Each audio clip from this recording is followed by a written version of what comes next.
Hey, it's Kelly here, former crack addict, recovery coach, and Life Beyond Sobriety. That is my private online community for people in addiction recovery who want to set big goals now that they're sober and make those goals happen. We learn strategies in weekly live coaching sessions to make those things come true. Go to lifebeyondsobriety.com and check it out. 2 weeks.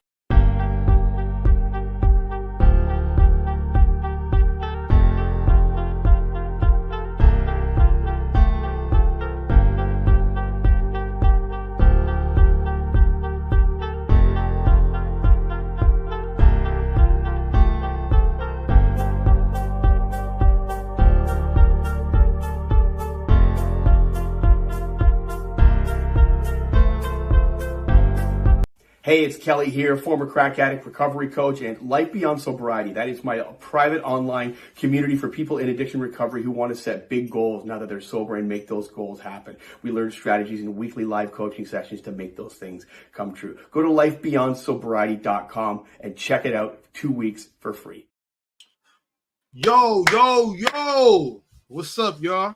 Welcome to the show, man. This is Big Ox and Pirates America. You know, the land of the free, the home of the brave.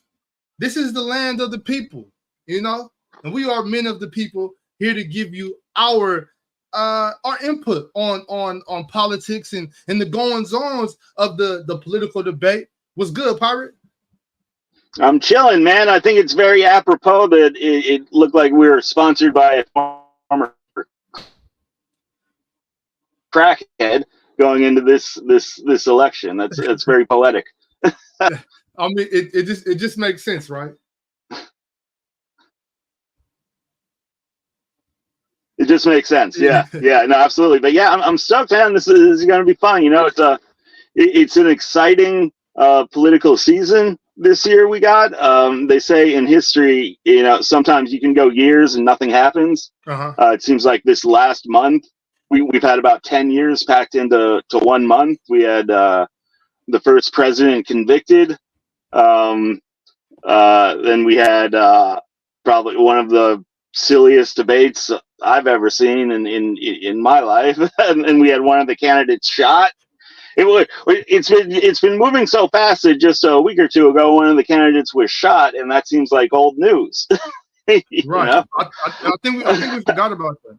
Has there ever been an election where one candidate was shot and then the candidate that wasn't shot drops out of the election like the next day?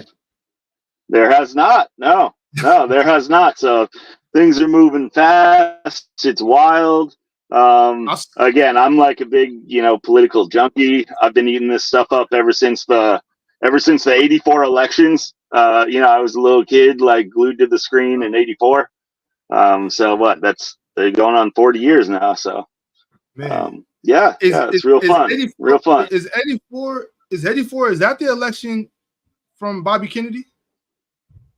Or no? No. Like Bobby Kennedy was 68.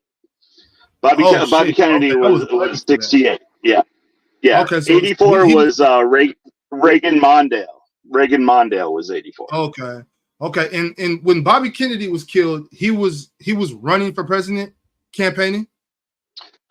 It was interesting. I mean, there are some parallels between this year and 68. So in 68, basically, Lyndon Johnson was the incumbent president.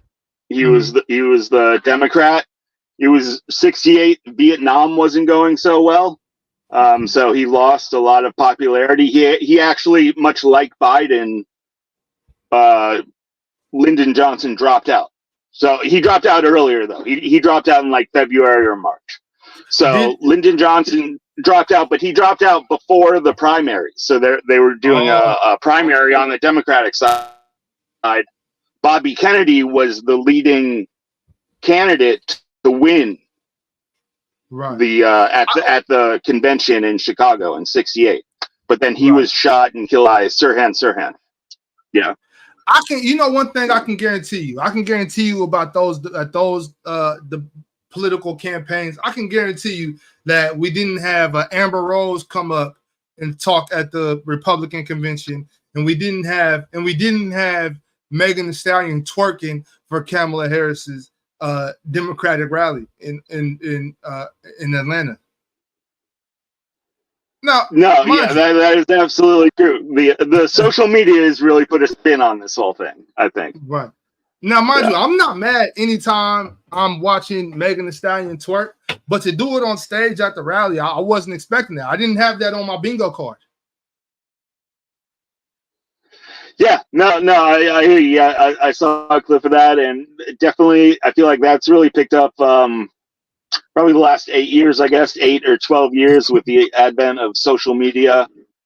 You've really seen this influx of entertainment and politics, and it's definitely funny to see. If you go back and you look at especially the presidential debates going back into the 90s, the 80s, the whole tone of this stuff was completely different.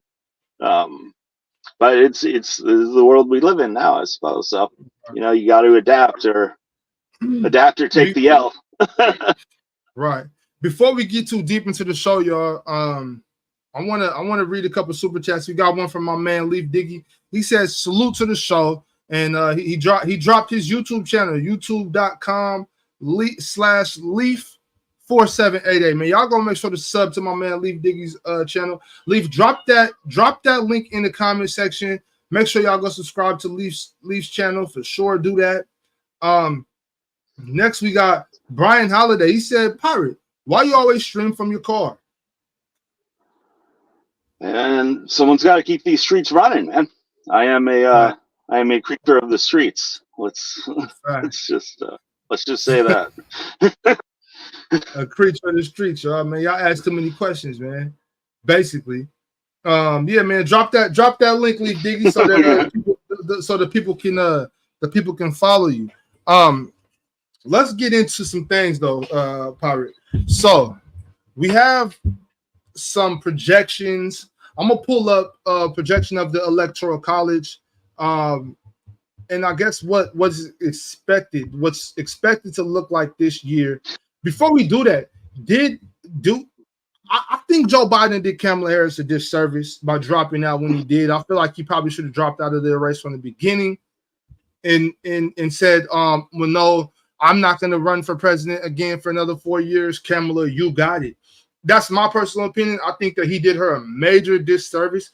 Already, I feel like it's hard for a woman in general to be elected as a president in America, let alone a woman of color, a minority, regardless if she's Indian, Black, Asian, Mexican. I don't care exactly what she is, but a woman of color. If Hillary Clinton couldn't get it done, imagine a woman of color getting it done in America. Do you feel the same way? Like if he was gonna drop out, he probably should have done it sooner. Well, that's a complicated question. I think I agree with some of it, and there are a few points mixed in there. So, as all this stuff is really hard to say. It's hard to say. If he had dropped out earlier, she definitely would have obviously had more time to mount a more, let's say, sophisticated, in-depth campaign than what she's going to be allowed to. At the same time, in American politics, it is so, with the two parties, it's so divided. Many people in America are just going to vote for one side or the other because, regardless of what name is on the ticket. Right. So she lost the planning phase, but in politics, a lot of the times your negatives can outweigh any positives you can come up with. And the less amount of time that you have, the less amount of time the other side has to poke and prod at your negatives, which can actually become an advantage. Right. So it's hard. We'll just have to see what comes of it in November to really know if it was an advantage or a disadvantage. Joe Biden, let's say, prideful, somewhat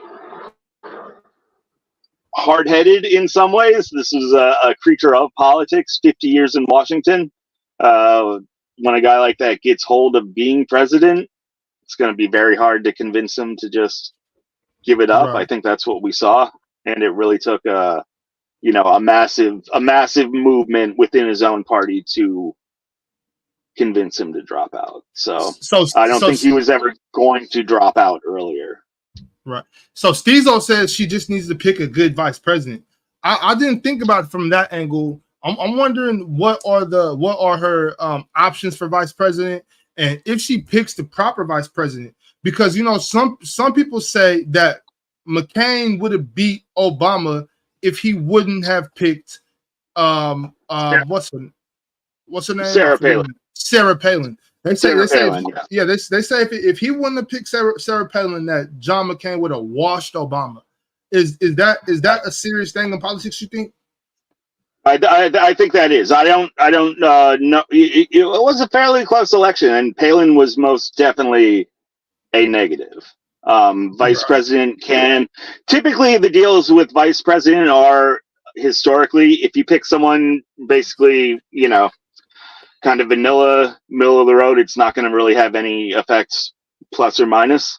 But if you go outside of the box, the odds of damaging you seem to be more than the odds of really helping you. Most people aren't going to really be voting for the vice president, but if it's a really questionable pick, that may change some people's minds.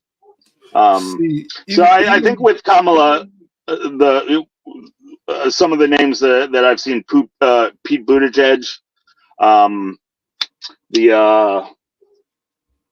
the governor of Pennsylvania, I forget his name, all fairly middle of the road guys from what I've seen. Nothing like blockbuster. Who's this guy? Pretty right. I should put my name in there. But I want to get to this though. Let's run down like these projections and what it looks like from the Electoral College too. And in the meantime, do you mind explaining to some of our viewers who might not know what the Electoral College is?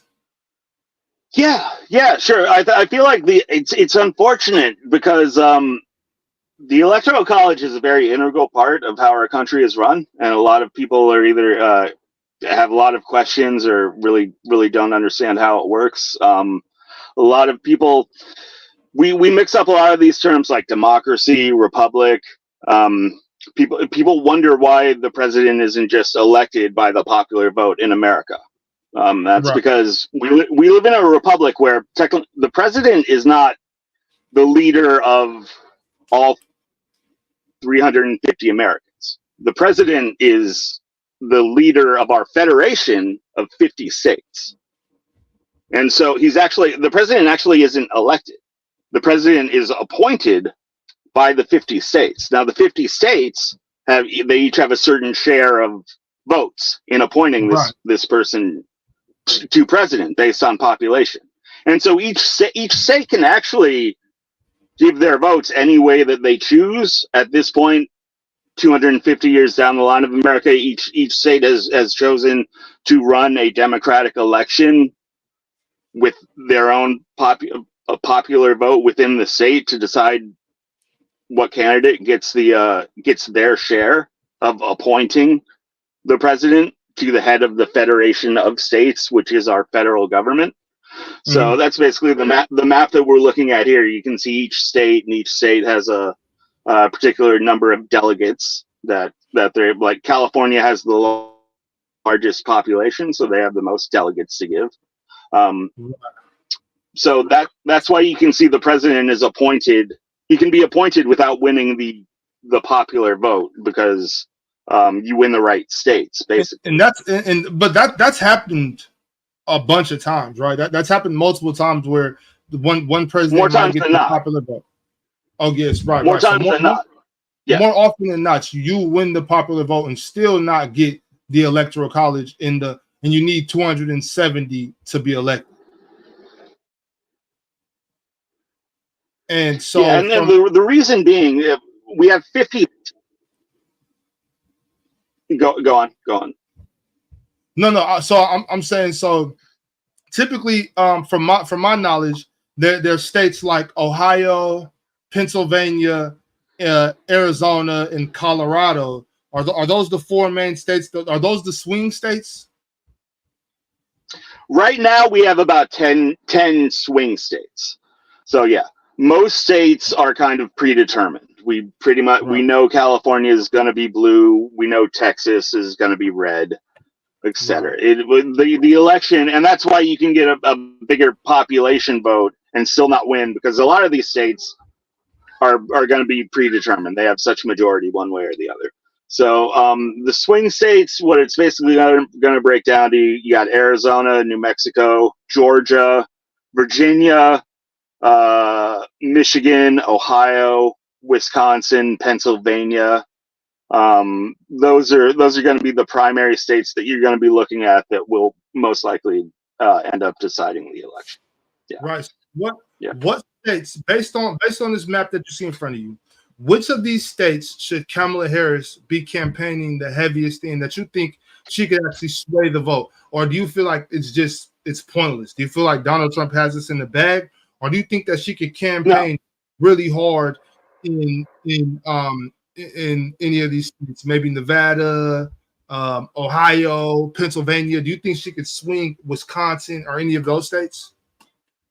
Yeah, so I'd say the two kind of groups of states that you're going to be looking at are, you have the Sun Belt, which is going to be Arizona, New Mexico, and Georgia, and then you have what they call the Rust Belt.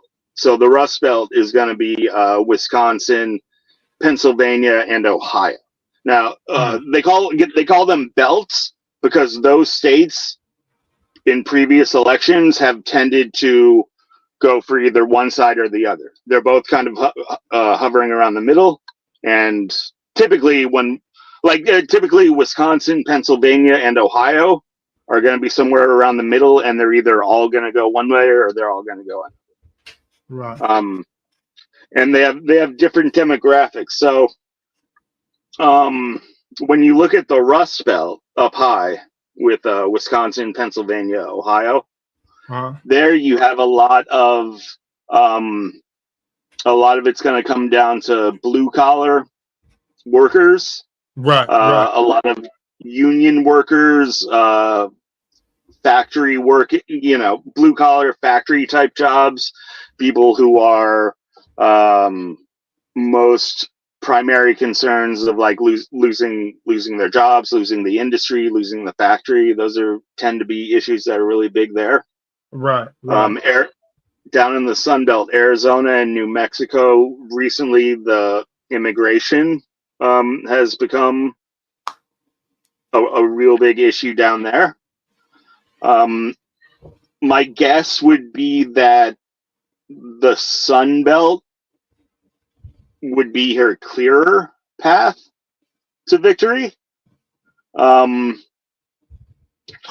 But those 6 or 7 states are definitely what both Kamala and honestly Trump, what both of them are going to be focusing on, probably trying to direct a few different messages to each one. The candidates, they tend to go state to state, try to identify what the biggest issues in that state are, and then appeal to the swing voters. So let me just ask you now, Pyre, if you don't mind telling the folks, so we can let the people know kind of where we stand. Sure. When election time comes around and you head to the polls, where is your vote going? I know you're in California, so does it matter? I'm in California. Yeah, so it doesn't really matter at all. So in California, I'm like I said, I've studied politics a lot. I'm probably what you would call a classical liberal, in the Enlightenment age vein, where my priorities are individual freedom. In America, we tend to call that a libertarian. Right. So over the course of my life, I have cast vote for Democrats, Republicans, and Libertarians are the three parties I've cast votes for. Right. The last couple of elections. Yeah. No. Go ahead. Finish it. No. Go ahead. Okay, well, so I was going to say that I talk to people all the time, and they say, "Oh, well, why don't you vote?" And I always say, "Well, I'm in California. You know what I mean? Like I'm a California resident. When I'm in California, it doesn't really matter. You know what I mean? We know California's blue for the most part. And I also feel like, and you know, the big thing they say is, oh, well, your ancestors died for your right to vote. Yeah, and I also feel like I have the right to withhold my vote to people that I don't feel deserve my vote. You know, I feel I completely agree. If you don't deserve my vote, I'm not going to give it to you. No, I feel like abstaining is in itself a form of freedom. I don't know if you're aware. There are some countries like Australia that have mandatory voting, where you must go vote or you're fined, which I think is honestly ludicrous. First off, I mean let's just be frank about it. A lot of people are very uninformed on a lot of this stuff, and a lot of people don't even care. And I think that you would force people who either don't care or aren't interested, haven't studied, don't even know exactly what and why they would be voting for something, to force them to go vote. Seems like that's not going to lead to a very great government, you know. So yeah. So are you saying do you just not vote? I've never voted for the president. You've never voted for the president? Never once. I've been able to vote. Interesting. Trump. I've had 4 opportunities to vote. I turned 18 in October of 2008. And I wasn't really into the politics. I wasn't into it at that point. I was just a kid. I didn't really know what was going on. And I didn't exercise my right to vote. Obama was elected. The next year, it was Mitt Romney and Obama. Once again, I didn't vote. And you know, honestly, well, to be fair, with Mitt Romney and Obama, there's honestly not a lot of difference between those two people. Like, right. that the government that you're going to get from those two people, there's very little difference, honestly. Right, and you know, I feel like if I will, you know, and some people aren't going to like this. Some people aren't going to like this, but I'm going to say it anyway. Once again, being from California, I didn't really feel like it mattered anyway, just because I understand how the Electoral College, I understand how it works. I didn't feel like it really mattered, right? Now, if two things, I might, if it would have been different, like switch Romney with McCain, and if I would have voted in 2012 and it would have been McCain versus Obama, I can't say that I wouldn't have voted for McCain. I can't say with all good faith that I wouldn't have voted for John McCain. I can't say that. You know what I mean? Yeah. So there's that. I kind of agree, and I think the years mattered in that one personally for me. So in 2008, I voted for Obama for president in 2008. Generally, a little bit less of a pro Obama vote, because I have pretty big issues with the Democratic Party. But at that time, you were probably a little young. But in 2008, you know, with the Democratic Party, fundamentally. So again, going back to my philosophy, my basic political philosophy is focused on the rights of the individual, and I believe in decentralization of the government in general. So as far as the makeup of America, I believe credo that the more you give the government to do, the less they're going to do well. So as far as our federal government, I believe in a very limited, stripped down, focused federal government that is generally just going to be responsible for our interactions with foreign powers, upholding the Constitution, the rights guaranteed by the Constitution, and defending the nation.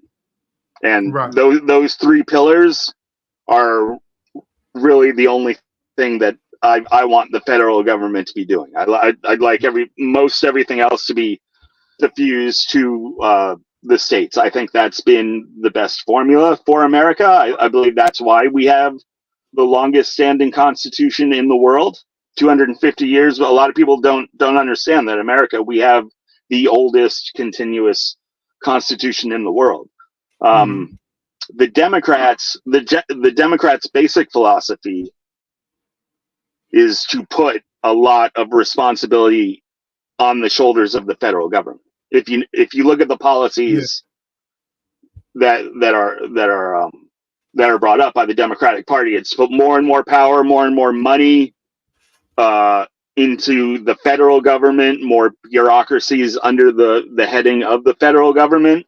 And philosophically, I don't believe that's the best formula for a government, for our government in particular, to run. I also feel the same way as far as the federal government should not have so much power, because every state has different needs. Every state has different wants. Even to the point where, we're both from we both are California residents, correct? From California. Yes. And there was a time where there's people trying to split California up into 6 different states, because of things like that. There was the farmers in Central and Southern California that were like, we don't have the same needs as Silicon Valley. You know what I mean? Right. So we don't want them speaking for us. And I can really feel that. I can really feel that. As much as I want California to be one big state like it is, there are things like that I have to respect. And I also want people to get away from voting with your party instead of just voting for what's right. I want people to get away from voting for their party and vote for what's right, what fits you, and what do you value. We don't have to vote Democrat every time. We don't have to vote Republican every time. You can vote a third party nominee if you see fit. Moving on though, just one more thing to go off of the your audio. Okay. Yeah. Did you freeze up? All right. Well, just go off one more thing. I really believe strongly in are we all good? I don't know. I can't even tell.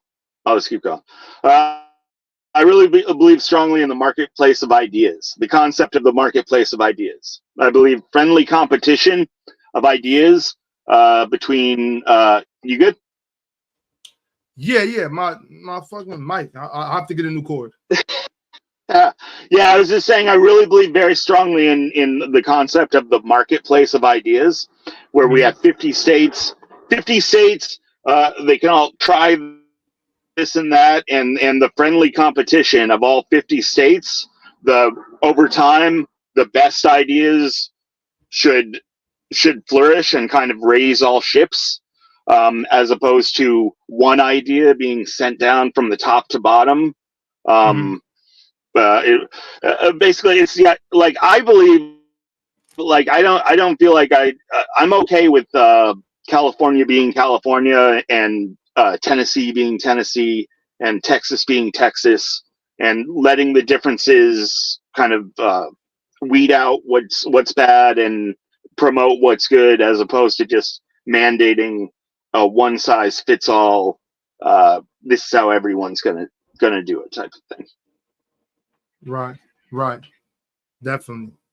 I want to talk about something going on outside of America, also. Yeah. We see what's going on in Venezuela. This is something that's been brewing for a while. Do you have any insights on that? Any feelings about that? Yeah.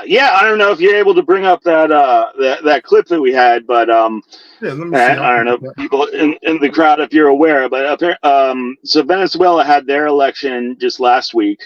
Maduro has been in power, I believe it's either the last 10 or 12 years. He came off of, so there was Chavez, pass it on to Maduro. Basically, Venezuela, it's just a fascinating story. I encourage everybody to look into the history and especially recent history of Venezuela. Venezuela was, when I was growing up, and even before, Venezuela was the number one economy in. Yeah, so yeah, this is what's going on in Caracas right now. So when I was growing up, Venezuela was the number one economy in South America.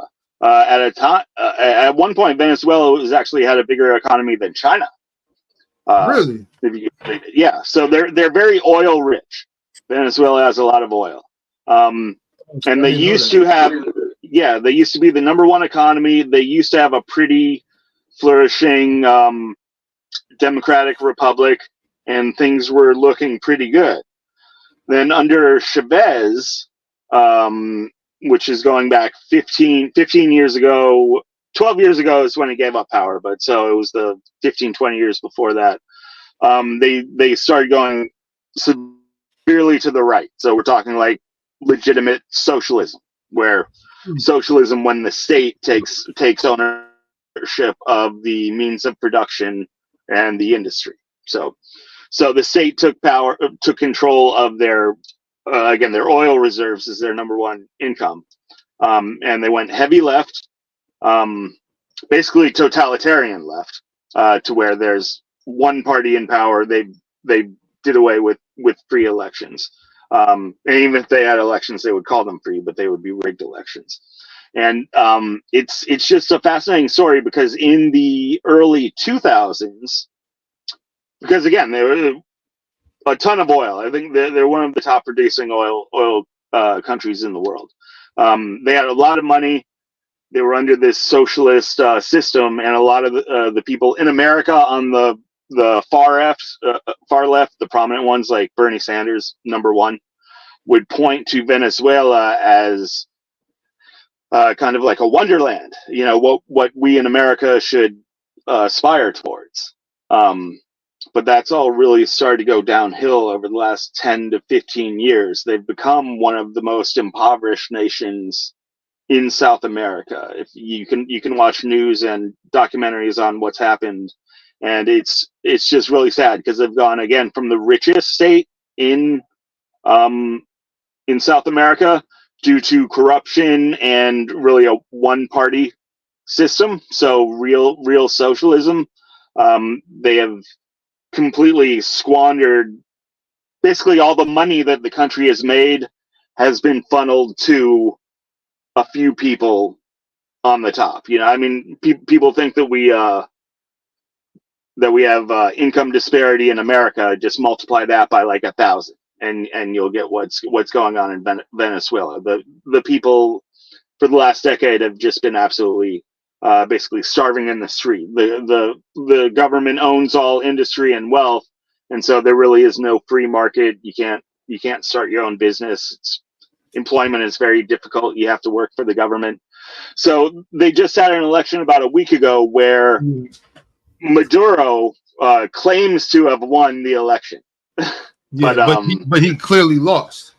He clearly lost because he has no actual popular support. So everyone pretty much knows that it's a rigged election.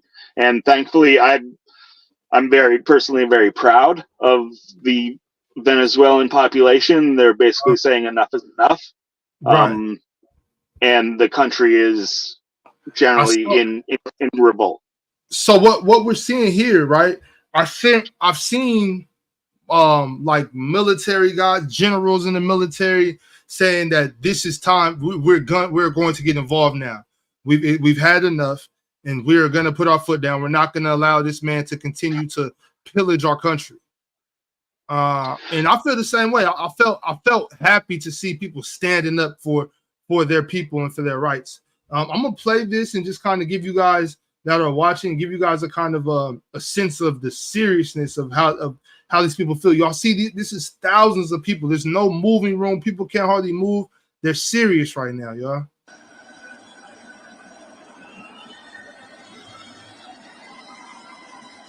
Wow. Right? It's inspirational. Yeah, It's in and this is just a very small. It's all over the country. It's everywhere. But you can see videos of soldiers for the government in tears taking off their uniform because they refuse to fight their own people. right. There's already been deaths. Maduro said before the election that if he lost, there would be blood. Wow. He's he is he's currently, and he's not going to give up power. So he's basically on some. There's definitely gonna be bloodshed. He's basically on some Fidel Castro shit, where it looks like he's going to pull back. He's removed his diplomats from Chile, Argentina, Brazil. He's calling all of the rest of South America fascist puppets for the fascist United States. So it looks like he's really going to go into a very isolationist Fidel Castro type situation. So then what's the next move? Like, what is the next move? How does something like this play out? Does that mean like definitely civil war in Venezuela, or will the military be together enough for to end it without major bloodshed? Well, see, it's difficult, right? Because what's the number one rule of setting up a totalitarian socialist government is you take away everyone's guns, which is why I personally, I'm a very big Second Amendment guy to avoid something like this happen, because I believe that's the number one step. Once you disarm the entire population, it's very hard to fight with pots and pans. It's going to come down to how desperate the whole population of Venezuela is. Now there probably will be Maduro's not going to give up. He's not going to admit it was a rigged election. There probably will be international sanctions, from economic sanctions, further economic sanctions from America and the rest of the Western world. How much that will affect, we don't know, because a lot of the history with these types of governments and states are they just decide to withdraw from the world. Like Maduro and his fellow oligarchs in Venezuela, for them personally, they would much rather just pull the walls in and take a defensive stance and have whatever power they can have over whatever's left of Venezuela than going the way that the world would try to push them. So we don't know. We don't know. It's a real fascinating thing and something to track for sure and see exactly what's going to happen here. Definitely. I know for sure. For everybody watching, keep your eyes open. We'll be talking about that as the weeks go on. We'll keep an eye on it here on Big Ox and Pirates America. Also, we'll probably touch down on that on Mondays and Fridays on NSB. So y'all make sure that keep your eyes open. We'll definitely get into that, without a doubt, because that's serious, y'all. It's serious. It's millions of people whose lives are at stake right now. But I definitely want to touch on that. And we have the history. Just quickly, there's a real spotty history of American military intervention in South America, which kind of dissuades America from like arming South American countries. Also, I believe in Venezuela, because it is such an iron grip that he has on the country, there isn't a solidified resistance to like pinpoint like, oh, these are the leaders that we could go in and support in Venezuela. So it's very tricky. Yeah, it's very tricky. Right. Yeah, well, I mean, the people are standing up, man. We're seeing. I think we might be seeing the beginning of a real revolution here, and to witness it from the ground floor. I think we got to keep our eyes open with that. We do got more to talk about. I know we're bouncing around here, y'all. I just wanted to touch in on that before it got swept under the rug. I want to go back to American politics real quick. And I want to see I want to show y'all something. Give me a second. No,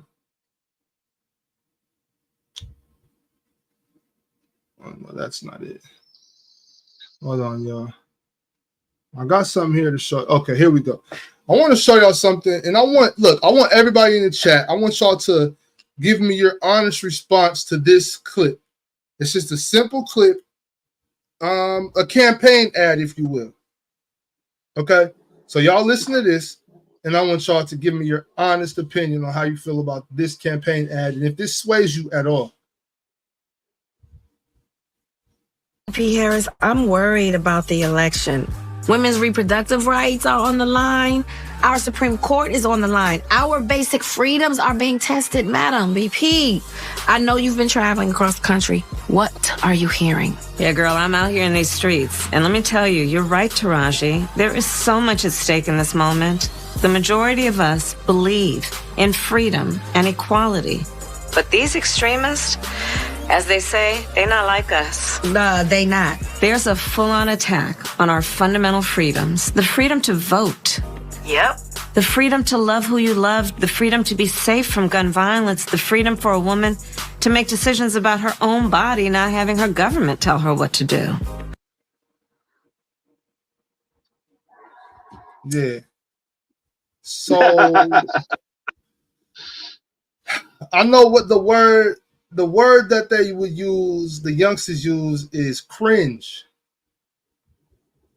That's the word the youngsters would use. I mean, she said things that's like, the word that comes to my mind. Yeah, that's yeah. That's the word that comes to my mind. I mean, she said, I'm outside. So they not like us. You know, I'm out in these streets. She's out in these streets, I'm out in these streets. Like, what? Why are you in the streets? I don't know. I'm out in the streets. I haven't come across her yet. I know she grew up in Oakland as well, but I don't think she grew up in the same part of Oakland that I grew up in. Right. I never bumped into Kamala. I mean, that's what I'm saying. I'll be outside, and I've never seen Kamala outside. So no. I think sometimes when you do things like that and it looks just so disingenuous, you could lose it. You could lose it. And I think that's actually a fair representation of who she is. But just if I were just thinking as like I were the campaign manager, I would be like, oh man, why don't I get like these two people to, I don't know, have an actual like Zoom conversation, and then I'll clip out some stuff that kind of looks realistic, you know, and kind of at least try to make it seem authentic. But yeah, that one really got me. She's out in these streets, man, and they ain't like us. So it's identity politics to the max, you know, which is unfortunate. That's what a lot of American politics has really shifted to the last 8 or 10 years. So what's next? What's next for Kamala? Is it going to be one of those things where, kind of like Joe Biden said, is it going to be one of those things where she feels like, I'm one of you. If you're black and you don't vote for me, then you're doing a disservice to your people? Is she trying to go that route? Yeah, absolutely. Absolutely. And again, that's another thing that I really have been turned off with by the Democratic Party over the last 8-12 years. This coalition building, I believe, is a real detriment to the nation as a whole. It's not a unifying message. And so, yeah, I believe we are going to see some full-on pandering for the next couple of months. Prepare yourself, because that is absolutely the number one. Can you see yourself giving Donald Trump your vote? Yes. Yes. Okay. Well, yes. Donald Trump is not my ideal candidate. Ideally, I don't believe I'm going to see another personal ideal candidate in my lifetime. It seems politics has really shifted away from that. My ideal candidate would be a lawyer, preferably of constitutional law, a historian, a U.S. historian, preferably someone who served in the military. Most of our presidents have. We've gotten away from that. And someone, some type of unifier who could legitimately speak to virtually every American and understand, understand the streets to the boardrooms, Right. But it seems we've gotten away from that. Donald Trump has changed the GOP. Again, you need to have a lot of kind of knowledge of political history, but what we see, what we term as the MAGA movement, that's not. There's not a lot in common with traditional fiscal conservative values, which are kind of the things that I'm more into. So I kind of hope that after this election, the next 4 years and 8 years, I hope we get back to kind of those philosophical structure of government type stuff that I was talking about before, as opposed to the issues that really dominate the news today. I don't see as all that consequential, but again, going back, I have serious, just fundamental issues with the Democratic Party as far as how they want to see our government structured. Right, and that's why I say I don't vote, but I'm going to start voting. But it was when I decided, let me get into politics, let me start voting. It happened at a terrible time. It happened when it was Joe Biden and Donald Trump and stuff. Like, I can't vote for these dudes. You know what I'm saying? Like, once I decided, let me start getting into politics, I found that none of the politicians deserved or earned my vote, and I refuse. I tell you, I refuse to vote for these politicians. We got. I want to get into Project 2025, and I want to get into that. Before we do, I want to read this from Carmelo. He says, "Shout out Ox and Pirate." Shout out Carmelo. Appreciate you for tapping in, brother, for sure, dude. Another work on that defense, Carmelo. Pass the ball, Carmelo. Toss the rock, player. From Canrunco. Appreciate you giving us this type of content, Ox. Good shit. We all need it. No doubt. Man, shout out to you, Pirate, for being able to give this insight that you give. You know what I mean? Definitely shout out to you, Pirate. Appreciate you being able to come up here and have this type of conversation. I'm having fun with this, man. I feel like we may be on the start of something great. I feel like it feels like placing the first brick in the Great Wall of China. You know? And 50 years from now, they'll say, "What was Fox News? What was CNN? Oh, that was what came before Big Ox and Pirates America." So. Yeah, no doubt. No doubt. When the historians and the archaeologists come through in 1,000 years and they're digging up all the scraps and stuff, they're gonna be like, "Well, who changed the government?" They're gonna be like, "You never heard of Big Ox and Pirates America?" Yeah, well, tap in right now. Tap in. So we need a clown show. It's a very funny election. It is. Yeah. What were you saying, no, Pirate? I was just saying we need like a theme song or something. So maybe we'll work on that. Right. Yeah. I've been talking to a couple of people I know that do music, and I'm trying to get them to start doing some like theme intro music for like just different shows. Like I got a young lady I talked to do the intro music for like my champagne rooms. I'll talk to my guy about doing some intro music for the graveyard shift. I need something for NSB. You know what I'm saying? I'm reaching out to different musicians, local musicians, people that I met on YouTube. So if you're listening to this and you're a musician and you got the theme music for Big Ox and Pirates America or any other show, man, hit me on IG, Big Ox Media. That's where you can find me on IG. Let's get into it, man. I need some theme music, y'all. Come on. Get with me, you know. And I would never ask you to do nothing for free. So tap in with me, y'all. Tap in with me.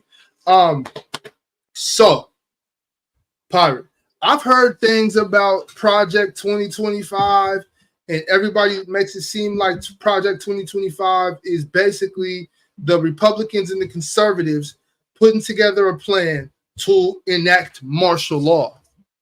That's just the rumor. That's what's going on the grapevine. That's what everybody's saying. Project 2025 is the worst thing that ever happened to America. Do you feel that way? No.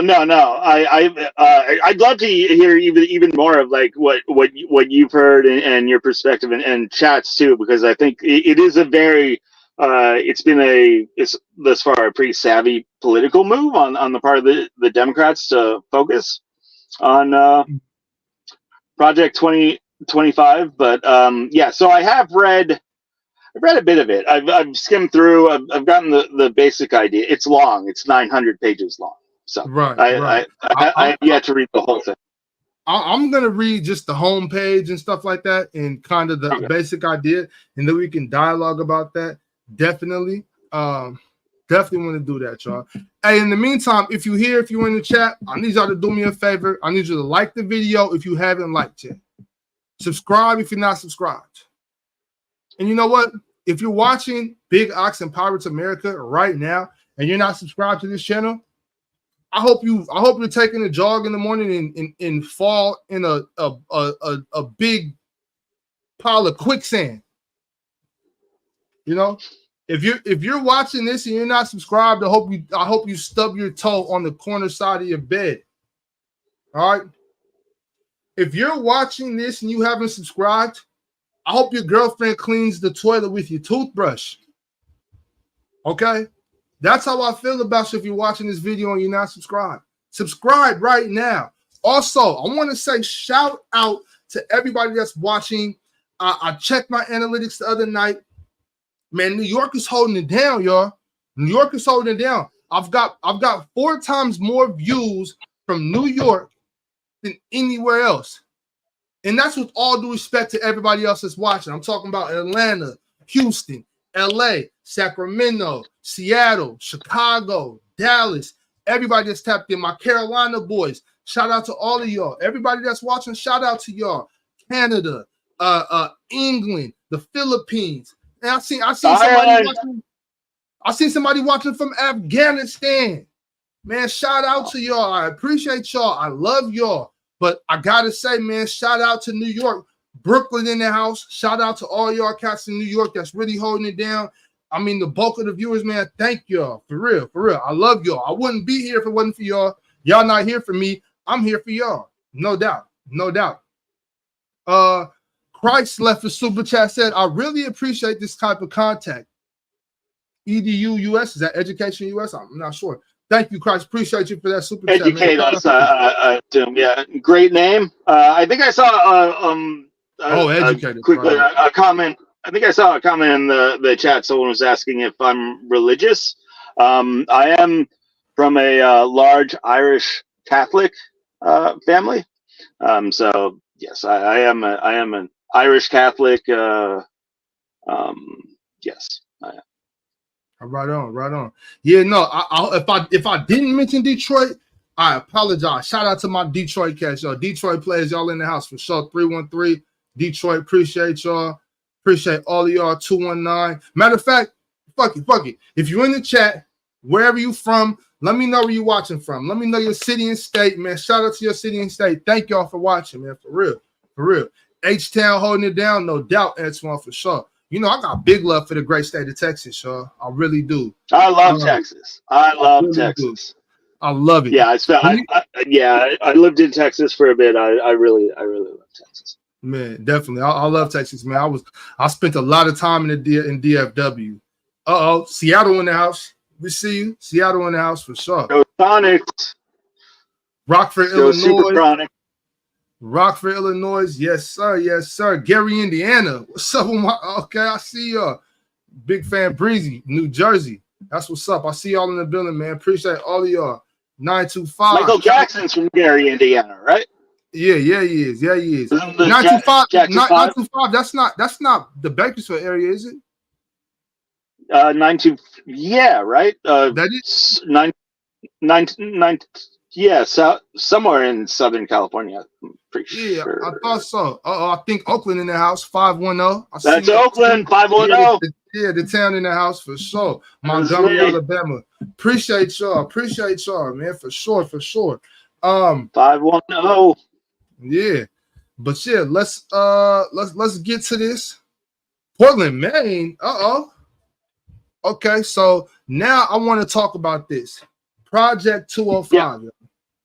So yeah. I'm gonna do a little bit of reading. Y'all know sometimes sometimes I gotta read a little bit, y'all. It's okay. At least we don't have Ron here, so it should go all right. Damn. Also, man, y'all check out the Twitter, man. Follow me on Twitter, man. Big Ox Media. We on Twitter now too. We're gonna start doing Twitter Spaces and everything. So sometimes we're gonna take the graveyard shift to Twitter. We're gonna do the graveyard shift in Twitter Spaces, man. Y'all follow me on Twitter, Big Ox Media. I'm on Twitter, y'all. I'm talking big shit on Twitter because they don't take you, they don't take down your stuff on Twitter. So we having fun over there. But about Project 2025. Let's read it, y'all. Let's get straight to it. Okay, my bad, y'all. Okay, here we go. The actions of liberal politicians in Washington have created a desperate need and unique opportunity for conservatives to start undoing the damage the left has wrought and build a better country for all Americans in 2025. It is not enough for conservatives to win elections. If we are going to rescue the country from the grip of the radical left, we need both a governing agenda and the right people in place ready to carry this agenda out on day one of the next conservative administration. Probably you can stop me anytime you feel the need to. This is the goal of the 2025 presidential transition project. The project will build on 4 pillars that will collectively pave the way for an effective conservative administration. These are the 4 pillars: a policy agenda, personnel, training, and a 180-day playbook. All right. Yeah, I mean, we could probably start talking about it. Okay. Yeah. So generally, what this is a manifesto from the Heritage Foundation. So the Heritage Foundation is it's what we call a think tank. I don't know if you've heard that term before. Think tanks are basically funded, groups of various intellectuals from all walks of life. In America, we probably have about 100 top think tanks anywhere from the political spectrum, anywhere from straight communists to conservatives, liberals, everywhere in between. The Heritage Foundation has been around since, I believe they popped up in 1980 in Reagan's first run. They're pretty much a conservative American think tank. Yeah. Somewhat on the side of Christian conservative. Yeah, that's American what I read. That they started with Ronald Reagan. Yeah. So yeah, they actually had a pretty good amount of input into Reagan's first term, 80 to 84, which was a hell of a term. I'm sure a lot of our viewers are too young to really know much of anything about the 80s and. Basically, 1980, we were coming off in the 70s. We had this thing called stagflation, which is a very, very bad situation to be in. It's a combination of inflation and also depression in the market. It's basically the two bad things intersecting. So the economic policies, a lot of them from the Heritage Foundation, actually went a fair way towards being able to correct that. We haven't had stagflation again since the 80s. So that was good. So yeah, they've been around, I guess, that's about 45 years now.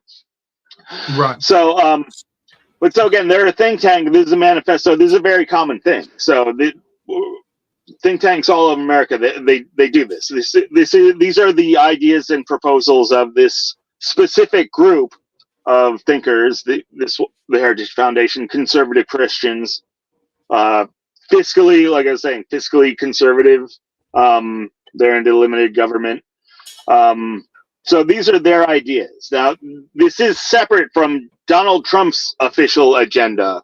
Is Agenda 47.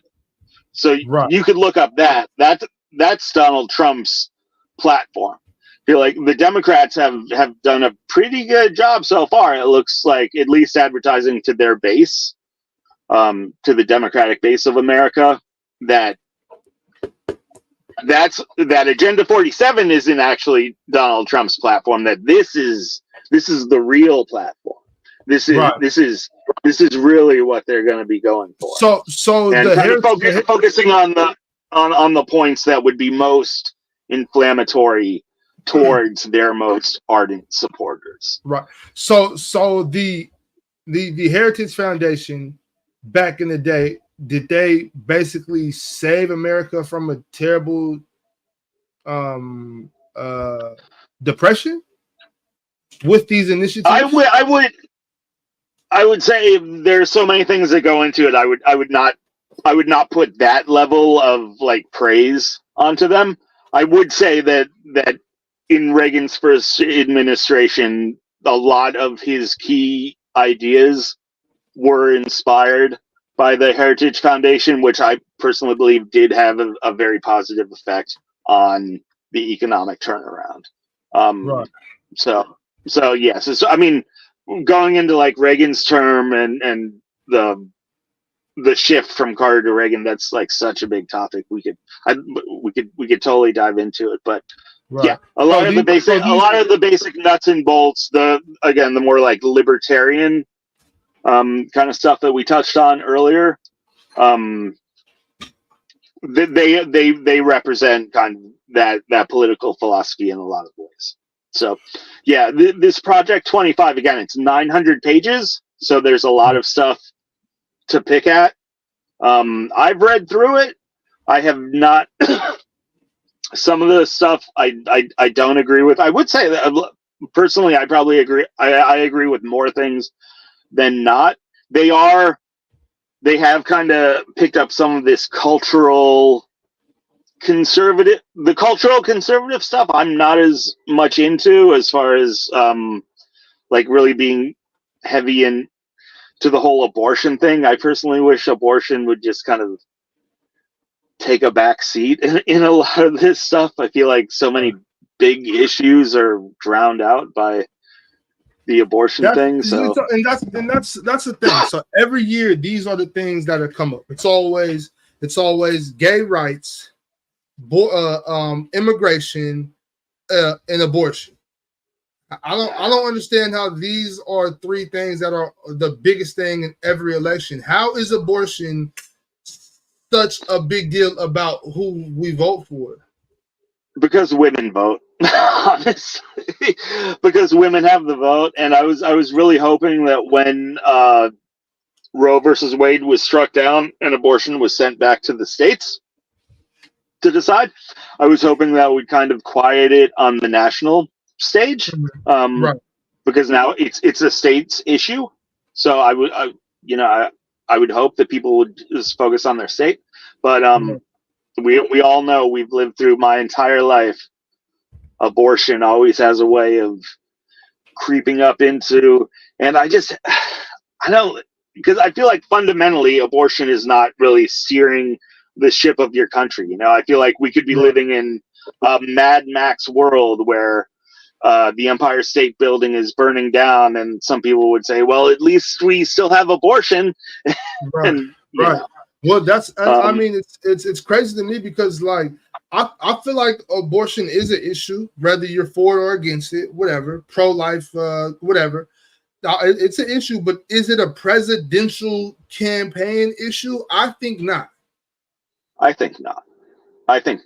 And I feel like, most of America is pretty much in agreement that I feel like most people have compromised enough to where somewhere in the middle to where, like, all right, you can't be having an abortion in the 9th month right before the baby's going to be born, right? But then also, all right, we're not just going to outlaw every abortion everywhere. Even, like, personally, I am morally and ethically, I'm pro-life. I believe it is a living life in there. Right. But then I feel like sometimes you have to compromise a little bit here or there to get things kind of settled and out of the way. So, personally, I'm willing to settle for somewhere in that middle ground. I'm a hypocrite in this.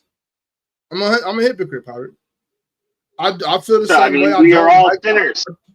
Right. I don't like it. I'm not gonna say this necessarily right, but have I taken young women to the clinic multiple times? Yes, I have. But still, I still am like, man, I don't like it. So it's right, hypocritical. Yeah. When the topic comes up, I get uncomfortable. I don't know where to stand because I don't like it, but I've been involved. There's a chat here that says 47 out of 100 Black pregnancies end in abortion. That has to have some effect. Yeah. If that is a true stat, that's crazy.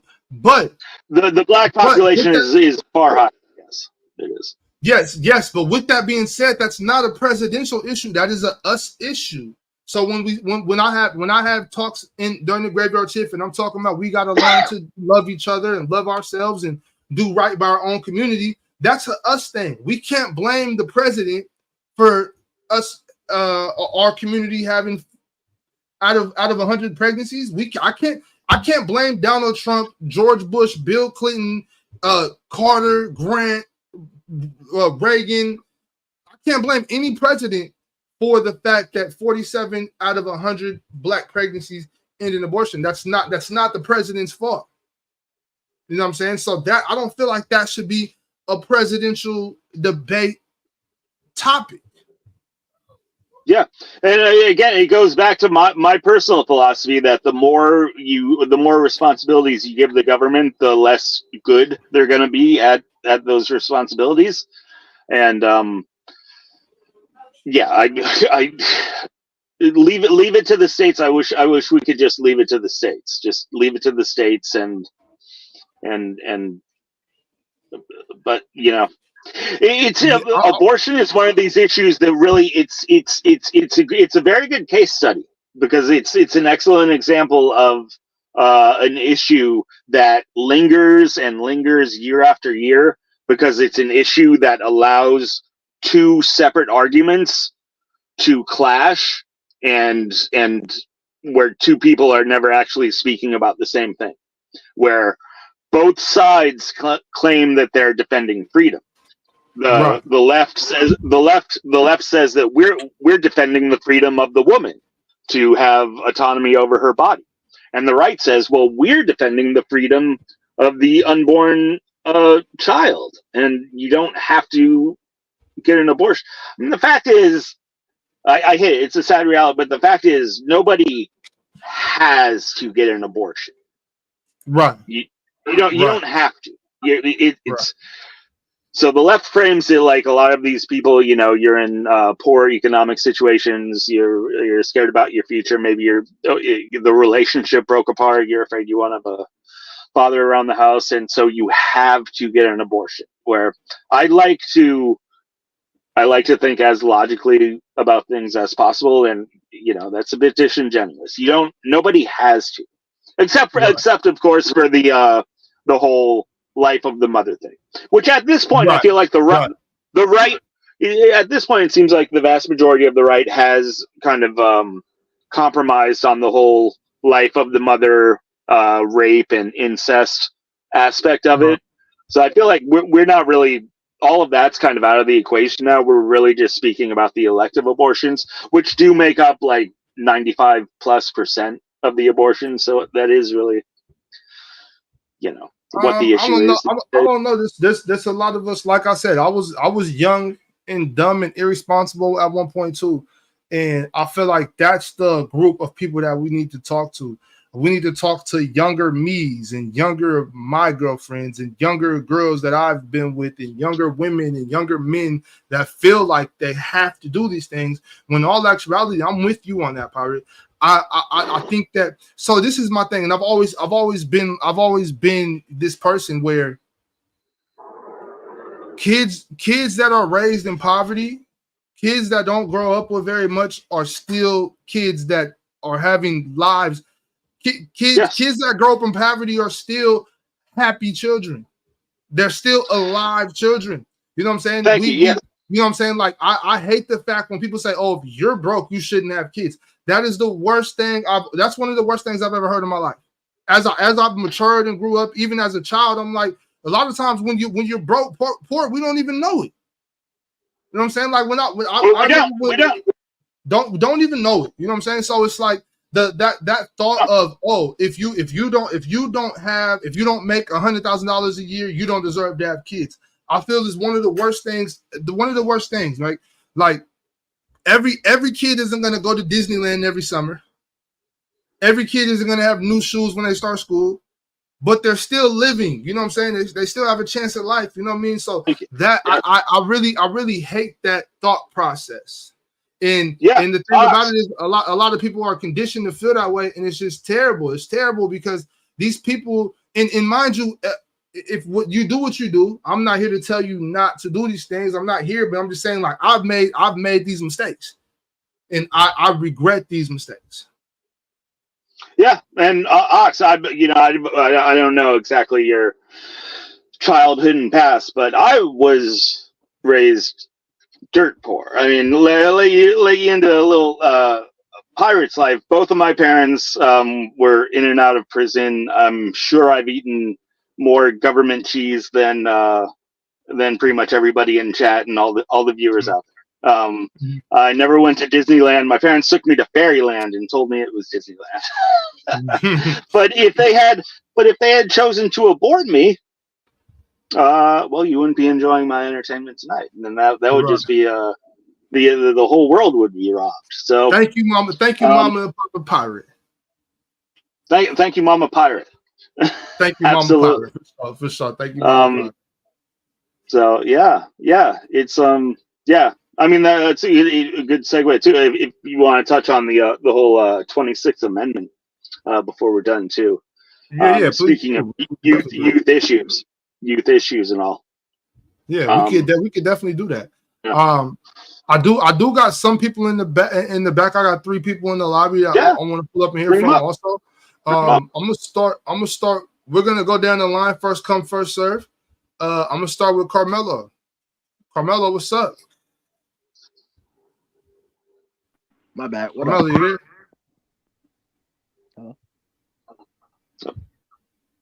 Hello? Hey, how's it going? I was listening to your conversation. Yeah. Was that? Yeah. I'm gonna come back to you, Carmelo. I'm gonna bring Tim Duncan up first. I'm gonna come back to you, Carmelo. Don't go nowhere if you still want to talk. Yo, you my got Carmelo and Tim Duncan. Okay. Star-studded event. Yeah. Yo, Tim, you there? Yes, sir. What's going on, fellas? How we doing this afternoon, man? Very well, very well. Good, man. And just let you know, I have Duncan at number 5, so I snuck in there. Power, you have Duncan at 5. I have Duncan at 4. I have Duncan at 5. Yeah. I've been thinking lately. Just a little bit off topic since we're talking about it right now, but I've been thinking a lot lately, and I'm strongly considering moving Tim Duncan to number 3 on my list. But I'm not too sure whether or not I'm willing to put him over Kareem. But no, don't do that. I couldn't do that person. Well, no, actually, I can't say that because I do, but that's because my list is kind of it's set up funny. Well, the reason I'm thinking about moving Duncan from 5 to 4 is because I'm thinking about moving Magic Johnson from 3 to 5. I can't Well, put see, Dunk on it.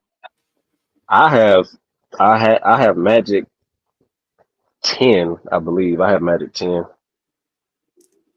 Right. All So right. okay. So how do The you way I feel look about at what we it, talk- Oh, go ahead. over Bobby. 5,000, just over 5,000 people have played. So I usually, when we're talking about top 5, 10, 20, it's a lot of it is comes down to personal opinion and what you're into. And I do think it comes down to preference of like the Yeah. era and based off that era and the players that you liked best in that era and how you see other players from different eras, how you feel like they would have fit best. So that's why, and I think that's where a lot of people kind of get too wrapped up in it. Where I hear and Ox, he knows because Ox is now the YouTube guy as he calls himself now, but like a lot of people now want a lot of guys are they're trying to base it off of, oh well, just base it off this player and what this player's skill set was, when you can clearly acknowledge that different eras of basketball required you to be great in different skill areas. You know what I mean? Yes. So Yes, But absolutely. and My number one pet peeve. I hate to cut y'all off though. I do because I Yeah. love yeah, basketball. my bad, Ox. Yeah, But my bad, Ox. Yeah. let's fuck Oh, yeah, because that's fine. this That's is turn into something else. So I got to intervene here, y'all. Yo, Tim, how do you feel about what we've talked about so far? Do you have any points that you want to touch in on? Disagree, agree, however you feel, bro. Go ahead. What's going on? What I will say is, normally I try to catch the streams as soon as they jump on, but this one here I caught late. I was watching Bluey with my daughter, so I didn't catch the notification. So Yeah. Bingo. yeah, so I didn't catch the notification. So if y'all boys could bring me up to speed about what you guys have been talking about, I can make a comment on it then. You know what I mean? I mean, we touched on a lot of things. We're basically just focusing on the election, some of the candidates. We talked about Venezuela a little bit. I don't know if you've been listening to that. If you have any, just, your personal, anything that's been, teasing at your mind as far as the election or politics, we can talk about anything. You want to throw out any old... I know for sure. I know for sure. So first, Tim, I want to say, we're not gonna keep the guest up too long today. We don't want to stream too long today. So I'm gonna let you get it off. But I want to say I think you would have really been tapped into the pandering that we're noticing from both parties. So that's something we tapped in on, and there's been a lot of pandering from both parties. And we've noticed a significant amount of recent pandering from the Democrats and Kamala Harris. Have you noticed that? Yeah, but I honestly do think at this point though, that's to go without saying though. At this point I do believe like the presidential race and most elections that take place in America, I believe it's all just a farce. It's really just comical at this point. All of us up here and the majority of the people in the chat, we're old enough to remember where there was a time where these conventions used to be a place where you were actually holding these conventions for us to be able to choose who we wanted to represent each party.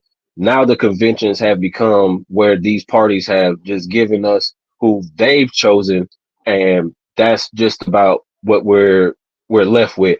There used to be a time, Pirate and Big Ox, where you guys know that outside of the Democratic and Republican Party, we used to have independents. We used to have third, fourth, and fifth even party candidates that we could vote for and that we actually knew. And I'm not saying that they're not there now, but what I'm alluding to is the fact that now is so thrown in our face and advertised that the only options we have are that of the Democratic and Republican Party, that they pretty much are telling us like, okay, here's your two candidates.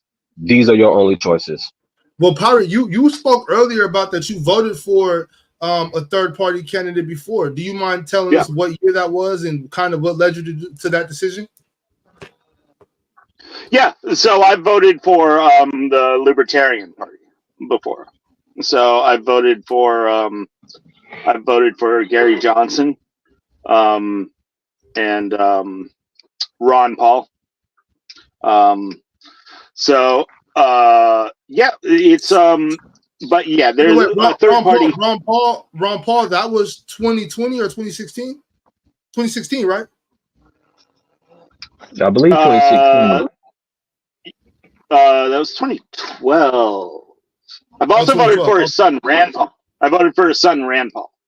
Rand Paul. That's what I'm thinking of. Rand Paul. Yeah, Rand Paul. Rand Paul is currently the senator for Kentucky. Okay, and what led you to that decision? Again, because that's really the Libertarian Party really most represents my personal philosophy of focusing on individual liberty and minimal government. Also, getting the debt. A lot of people don't understand quite how important the debt issue is. Our country is currently $31 trillion in debt, and what that amounts to is for every dollar that we pay in taxes, 15 cents has to go to purely paying the interest on the debt that we have. So you could imagine every dollar that we spend is actually only 85 cents that can go towards actual policies, because our debt is currently so high that we just think of it like a credit card. So just paying the interest on that credit card amounts to 15% of all the taxation in America. Which I don't. Who do we owe that debt to, Pirate? We really owe it. It can be spread around.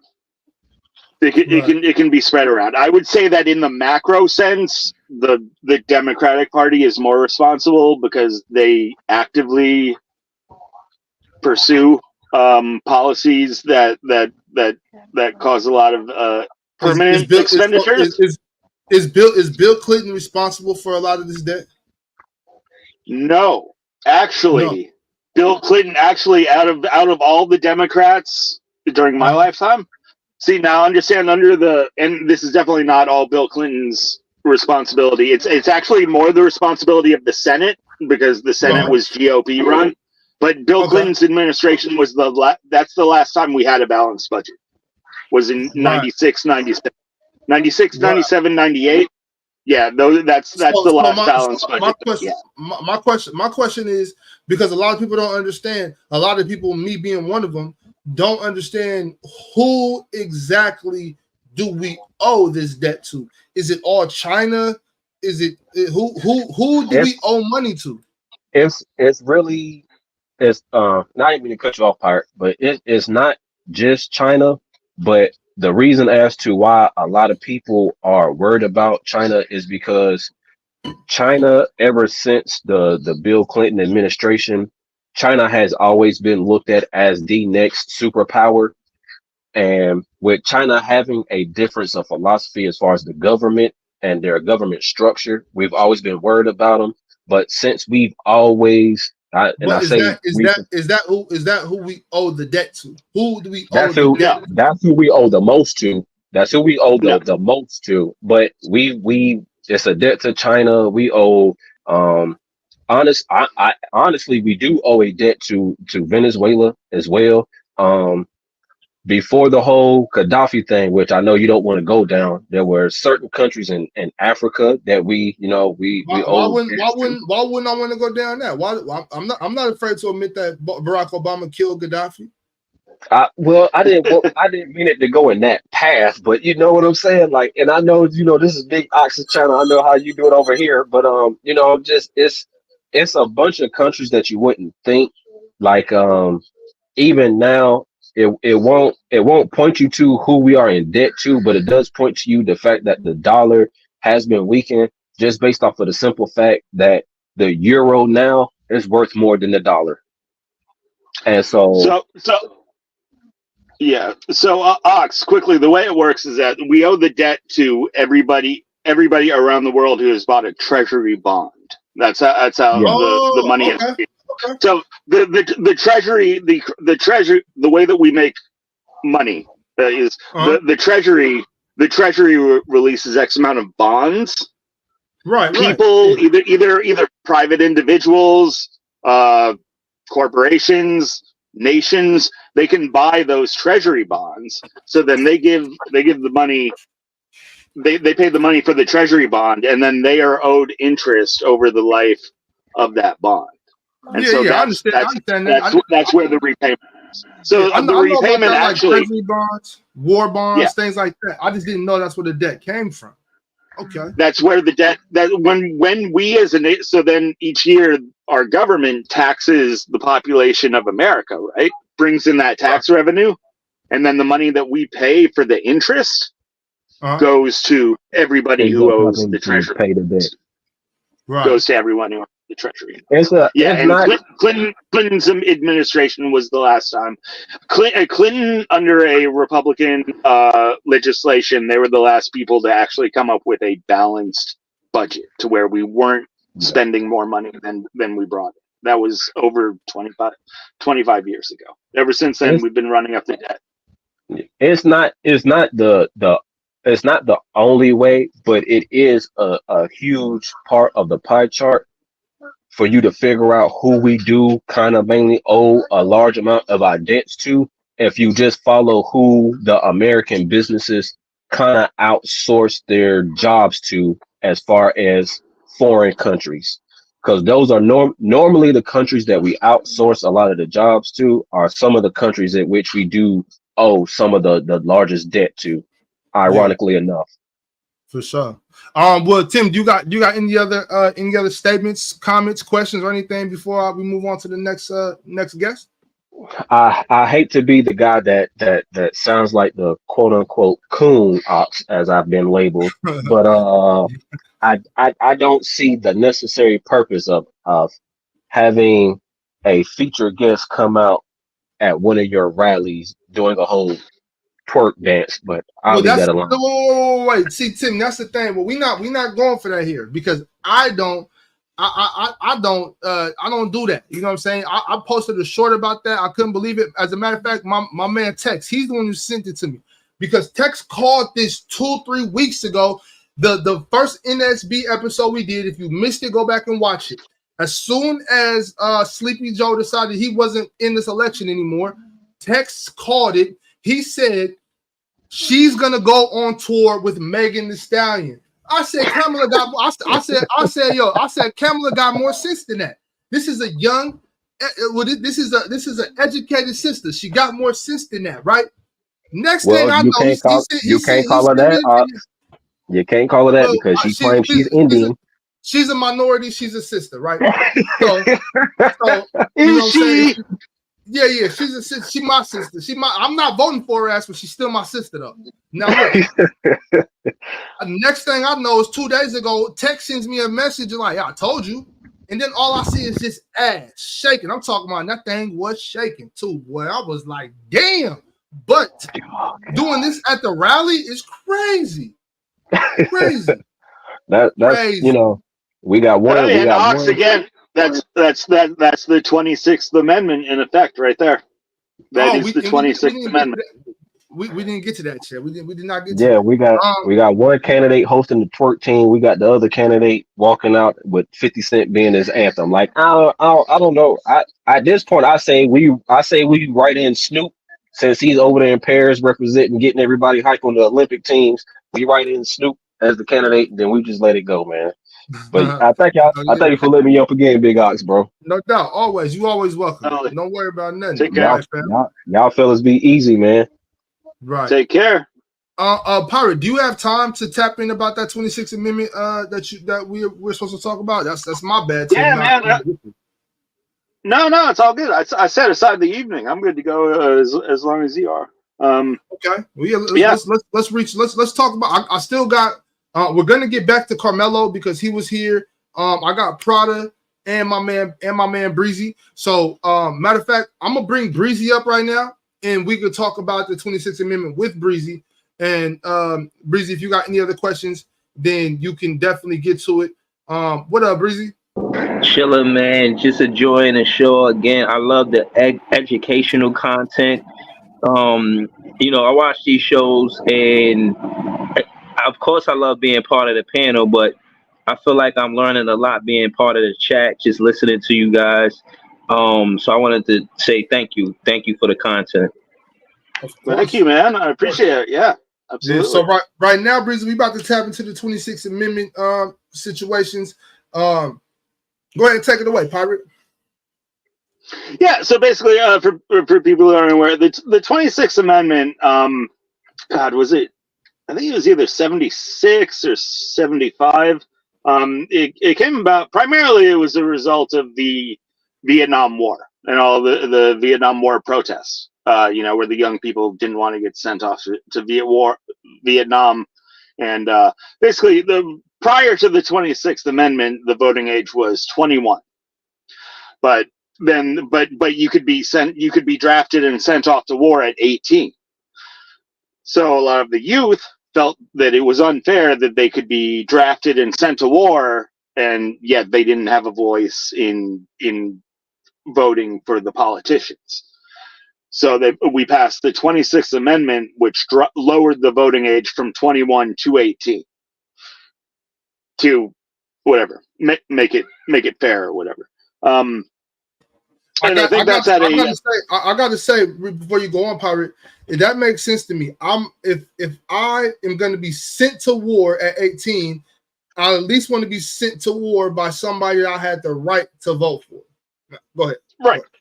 No, yeah, and you can easily see how if you are personally 18 or 19 years old, then that would make a lot of sense to you, at least. One of the repercussions, though, of course, is now you've lowered the voting age to 18. So now 18-year-olds can vote, and thus you want to court the vote of 18-year-olds, which, right, if we're honest, a lot of times it's hard to, you can't appreciate it when you're actually 18 years old, how much you don't know about the world. Everybody, how much of an idiot you are.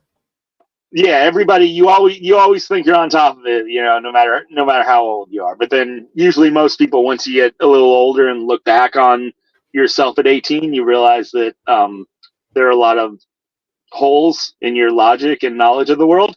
But now we have this system where the 18 to 22 is a voting block to court to win elections.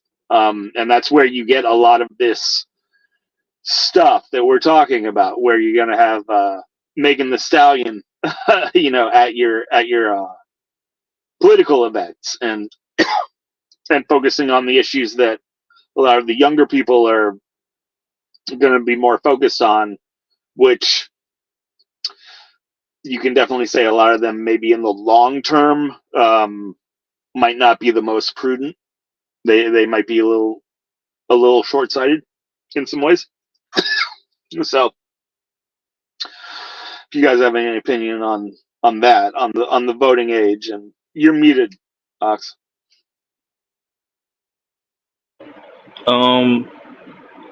Well, yeah, I think if you're going to be sent to war and it's a life and death situation, you should definitely, have a voice where you can articulate how you think and feel about war, about the politics and politicians, and being savvy with politics. And yeah, Megan, she definitely got the attention of the I guess the hip hop community about politics, but how is she informative?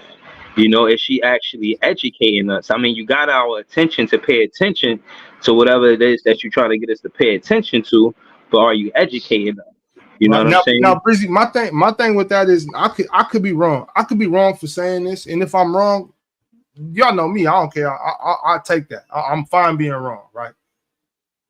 If you are trying to convince me to vote for like who you believe in, I don't think the best way to do that is by going up on stage rapping "I'm a savage" and with questionable lyrics, and about what's going on, and then shaking your ass. Like Megan is an educated young sister. You know what I'm saying? She went to school. She went to college. I don't know. Mind you, just because you went to college doesn't mean you're educated on economics and politics.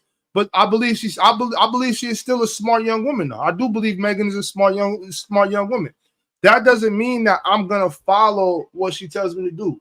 That doesn't, you know what I'm saying? And I do feel like the younger group, that 18 to 24, is a more impressionable group, a easily impressionable group about entertainers. And you know, like for instance, they not only did Megan go up there, they had Quavo come up there too.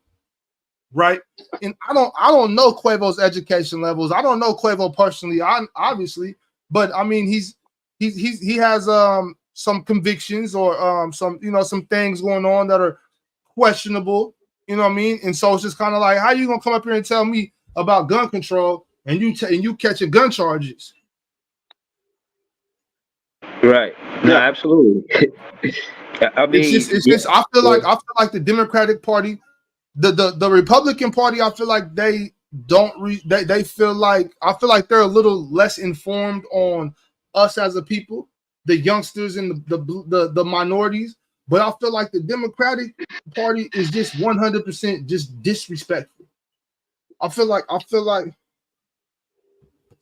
that shit. I feel like the Democrats are just disrespectful with it at this point. They feel like they can put any famous black person in front of us and be like, vote for him, and we're gonna do it. You know what I mean? And I just don't like that shit. Bro. I don't like that shit. yeah, I mean, yeah, that's kind of crazy, but I see what they doing as far as marketing and strategy, and just thinking this person has, you know, a certain relevance in this demographic. I get it. I get what they're trying to do, but it's not going to connect. But again, this is about age demographic too. You know, like you said, 18 to 24 might buy into it, but that's not your age, big guy. So you might be a little more politically savvy than somebody do 18 through 24. And to the conversation again, that's why I say I like this podcast, because I think, you know what I'm saying, that's what's, how you say, that's what's important for someone from 18 to 24. Even then you was show it like in the movies. One of the, and for what it's worth, hopefully y'all can say this, because I'm really articulating what I've seen. And again, it's a movie called Higher Learning. Higher Learning is a movie with Ice Cube, Omar Epps, Tyra Banks. And long story short, it's Ice Cube, him and his friends, you know, they always talking about the structure and how things are. They like politically savvy. I guess they supposed to be looked at like the like that, like not the cool crew or whatever, but they was Busta Rhymes in them, Busta Rhymes, they was just trying to be politically savvy, and just showing you consciously like what's going on, you know what I'm saying, from their perspective. You find what I mean? It's not like they are pushing the envelope and wanting war. They felt like they were behind enemy lines. That's one of the Ice Cube lines in the movie. You know what I'm saying? He said, "We behind enemy lines, dog." You know what I mean? So it's kind of like his character had a perspective of, we have to be war ready. We don't even want war, but because we behind enemy lines, this is we savvy. We just conscious of what's going on. You know what I'm saying? So I'm saying that to say that's in college, Higher Learning. It's like from 18 to 24, and I just don't know if college students are like that crew right now. You know what I'm saying? In history, as far as what I can tell, that age group is some of the most, you know, political activist age groups. The ones that are so passionate about something, they'll take to the streets. I want before go ahead. Ox, when you combine passion with ignorance, that can be a very, very dangerous thing. Very dangerous. That can be very dangerous. But I do want to say this, and before we let you go, Breezy, because we do got a full lobby and we are going to keep it moving. I want to ask both of y'all this, because I've had thoughts where I feel like everybody that's going to be affected by politics should have some type of say so. If I'm going to be affected by the people that are in charge of me, I should have some type of say so in that. I'm willing to go so far to say there should be some type of reputation for teenagers and whatnot too. I'm not saying let's let 13 and 14-year-olds vote. No, I'm not saying that. What I'm saying is they need somebody to represent them as well. There should be a group of advanced students, if you will, that are going to these meetings in maybe not at a federal level, but at a city level, a state level, where we can have conventions and talks and sit downs with the children as well. You know what I mean? With the children and the elderly. You know what I'm saying? Everybody should have some type of voice. You know what I'm saying? I'm not saying let's let 12-year-olds vote. I'm not saying that. But there should be some type of high school coalition, if you will. How do y'all feel about that? I definitely encourage young people to at least start learning about politics when you're young, but then also understand that this is really serious stuff. And like, if if you want to have a voice, you want to know what you're talking about. Personally, just as far as the 18-year-olds voting, I think for the health of the nation, given all combinations, if you're talking about going to war and voting, I would say pushing both to the age 21, where you don't go to war until you're 21 and you don't vote until you're 21, is going to be better than doing both when you're 18. Yeah. As far as my personal formula, which I think would be best for the nation as far as federal elections, is I would stratify it to have 3 tiers. I would have, once you become 18, you can vote for Congress. So Congress is the representative for your local district. You can vote for Congress when you're 18. Once you're 21, now you can vote for Congress and Senate, which is your statewide representation in federal government. And then I would personally put voting for president at either 20, 23, or 25, so that people are kind of phased into their vote towards the federal government, starting with Congress, starting with your local government, advancing to Senate, and then graduating to president, kind of almost in a way mirroring the fact that you can be young, you can be a younger congressman, you have to be a little bit older to be a senator, and then you have to be even older. You have to be even older than that to be the president. So right, that's a good point, Power. I like that. Before you do go, Breezy, I want to say one more thing. I want to kind of clarify my point with that. I'm not saying, once again, I'm gonna reiterate, I'm not saying let's let 12, 13, 14-year-olds vote. What I'm saying is let's let the group of 30-year-olds and 25 and up, the group of 40-year-olds, let's let them get to know the kids that they're making decisions for. Because we always talk about this group, we're making decisions that are going to directly impact the next group that has no voice. And since we can understand that our decisions are going to affect our children and their children, our nieces and nephews, that we should get to know them and know what's coming up next. Like, for instance, in the 90s, the people that are making decisions, I'm sure they had no idea that Fortnite and Roblox was going to take over the youth. You know what I mean? I'm pretty sure we didn't know that these kids were going to be completely different kids than they were. And they sure are. They sure are different, man. These are not the kids that I grew up. I'm an old man. I come from the era of shut the fuck up and know your place. Right. Look. I know in the 90s we weren't allowed to have opinions. You know what I'm saying? I mean, we were allowed to have opinions, but we were just told to our face, "You're a kid. You don't know shit." Which I know my granny wasn't having that. You know what I'm saying? I didn't ask you what you want. You know what I'm saying? I don't care what you want. You go over there, sit down and shut the fuck up. We gonna make these decisions. You know what I'm saying? And I came up on that. I have a similar parenting style where I talk to my kids, but at the same time, like you wait, this isn't your time to make no choice. You don't got no time to make no choice. You know what I'm saying? And I applaud you for that. I think a lot of these parents are just getting steamrolled by their kids these days. All right, now we not friends. We're not friends. I got this. I'll tell you what's what. But with that being said, I still take the time to get to know my kids because I want to make informed decisions based on the personality of each one of my children. I need to know you. What do you like? What don't you like?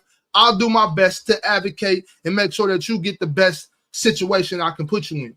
So I feel like we should let these high school kids, these teenagers, come to some more conventions, have votes that maybe don't matter federally, but maybe local shit. You know what I mean? Just let them get some type of say so, because we're making decisions that are gonna directly affect them. What say you, Breezy? Shit, I say a lot of what y'all say. Shout to Pirate, shout to Big Ox Media. It's a fire show. I gotta say that. And to add to that, I really feel like it's about being educated. It's about structure. It's about voting for Senate. But what does the Senate do? Who's the Senate? Who's the guy that's sitting in the Senate? How he became the Senate? And what he do to become the Senate? And how long is the Senate in that seat? And if he's in that seat, why he in that seat? And what he's supposed to do? Be educated to what you're voting for. It's 3 branches. We talk about the presidential one, but shit, that's only one branch. You feel what I'm saying? There's 2 more branches. Be educated about these branches. And you know what I mean? Just be educated and don't be shy to questions. But sometimes it ain't a format, it ain't no platform to ask these questions. That's why I thank you guys for the content. No doubt. But yeah, absolutely, man. I appreciate it. Yeah. But that's what I was saying. Yeah, going off what he said, man. It's like I've heard again, man. I studied history and political science. I've studied 1,000 different governments. I think we truly have a very special government that we live under, but it's very complicated too, and it's virtually impossible to truly understand the ins and outs of the American Republic when you're 18 years old. It's very difficult to have the ability to compare it to everything that's existed on Earth before, and what directions it can go in. So it's very, very, very difficult at that age. Facts. Appreciate you, Breezy, for pulling up. I'm gonna get back to Carmelo. I know he had some mic issues. He's still here. Appreciate you sticking around. Carmelo, how you doing? You good? Can hear me? Yeah, we can hear you loud and clear. What's up, bro? All right, so this is my first presidential election that I could even vote for.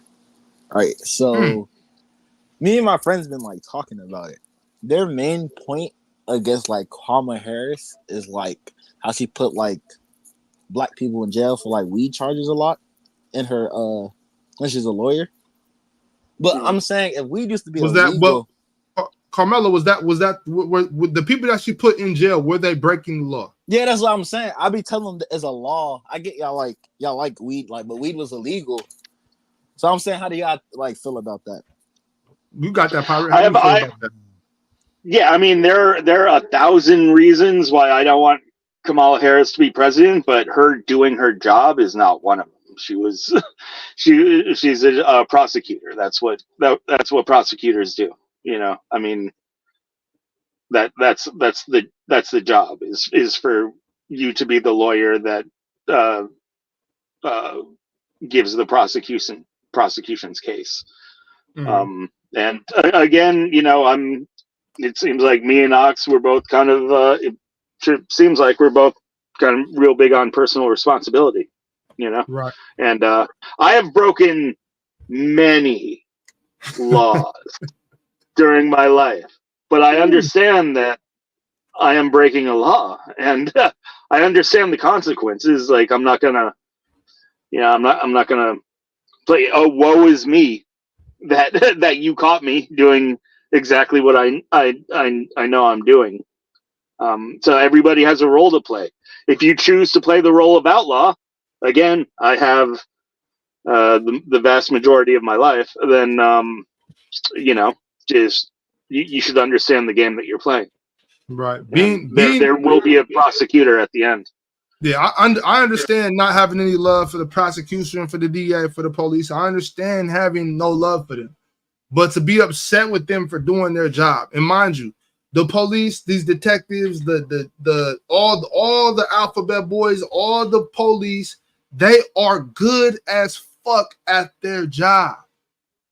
So when you live on this side of the law, you are going to get caught eventually.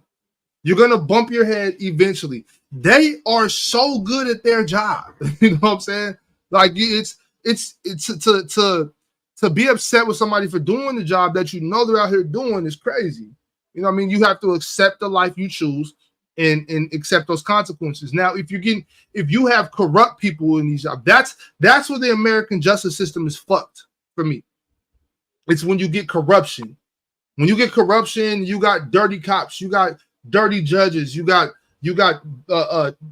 shitbag lawyers. Though that's where it's fucked up. But when the game is played fair, that's just the game. Now, let me ask Carmelo real quick, because since you're a young voter, and this kind of goes to what I was saying, it seems like a lot of people just get distracted by things. So you're saying that the conversations you're having with your friends are about her role as a prosecutor. Can you tell me the actual policies that she would propose, the type of government that she would propose to run, plus or minus what you guys are in favor of or don't like?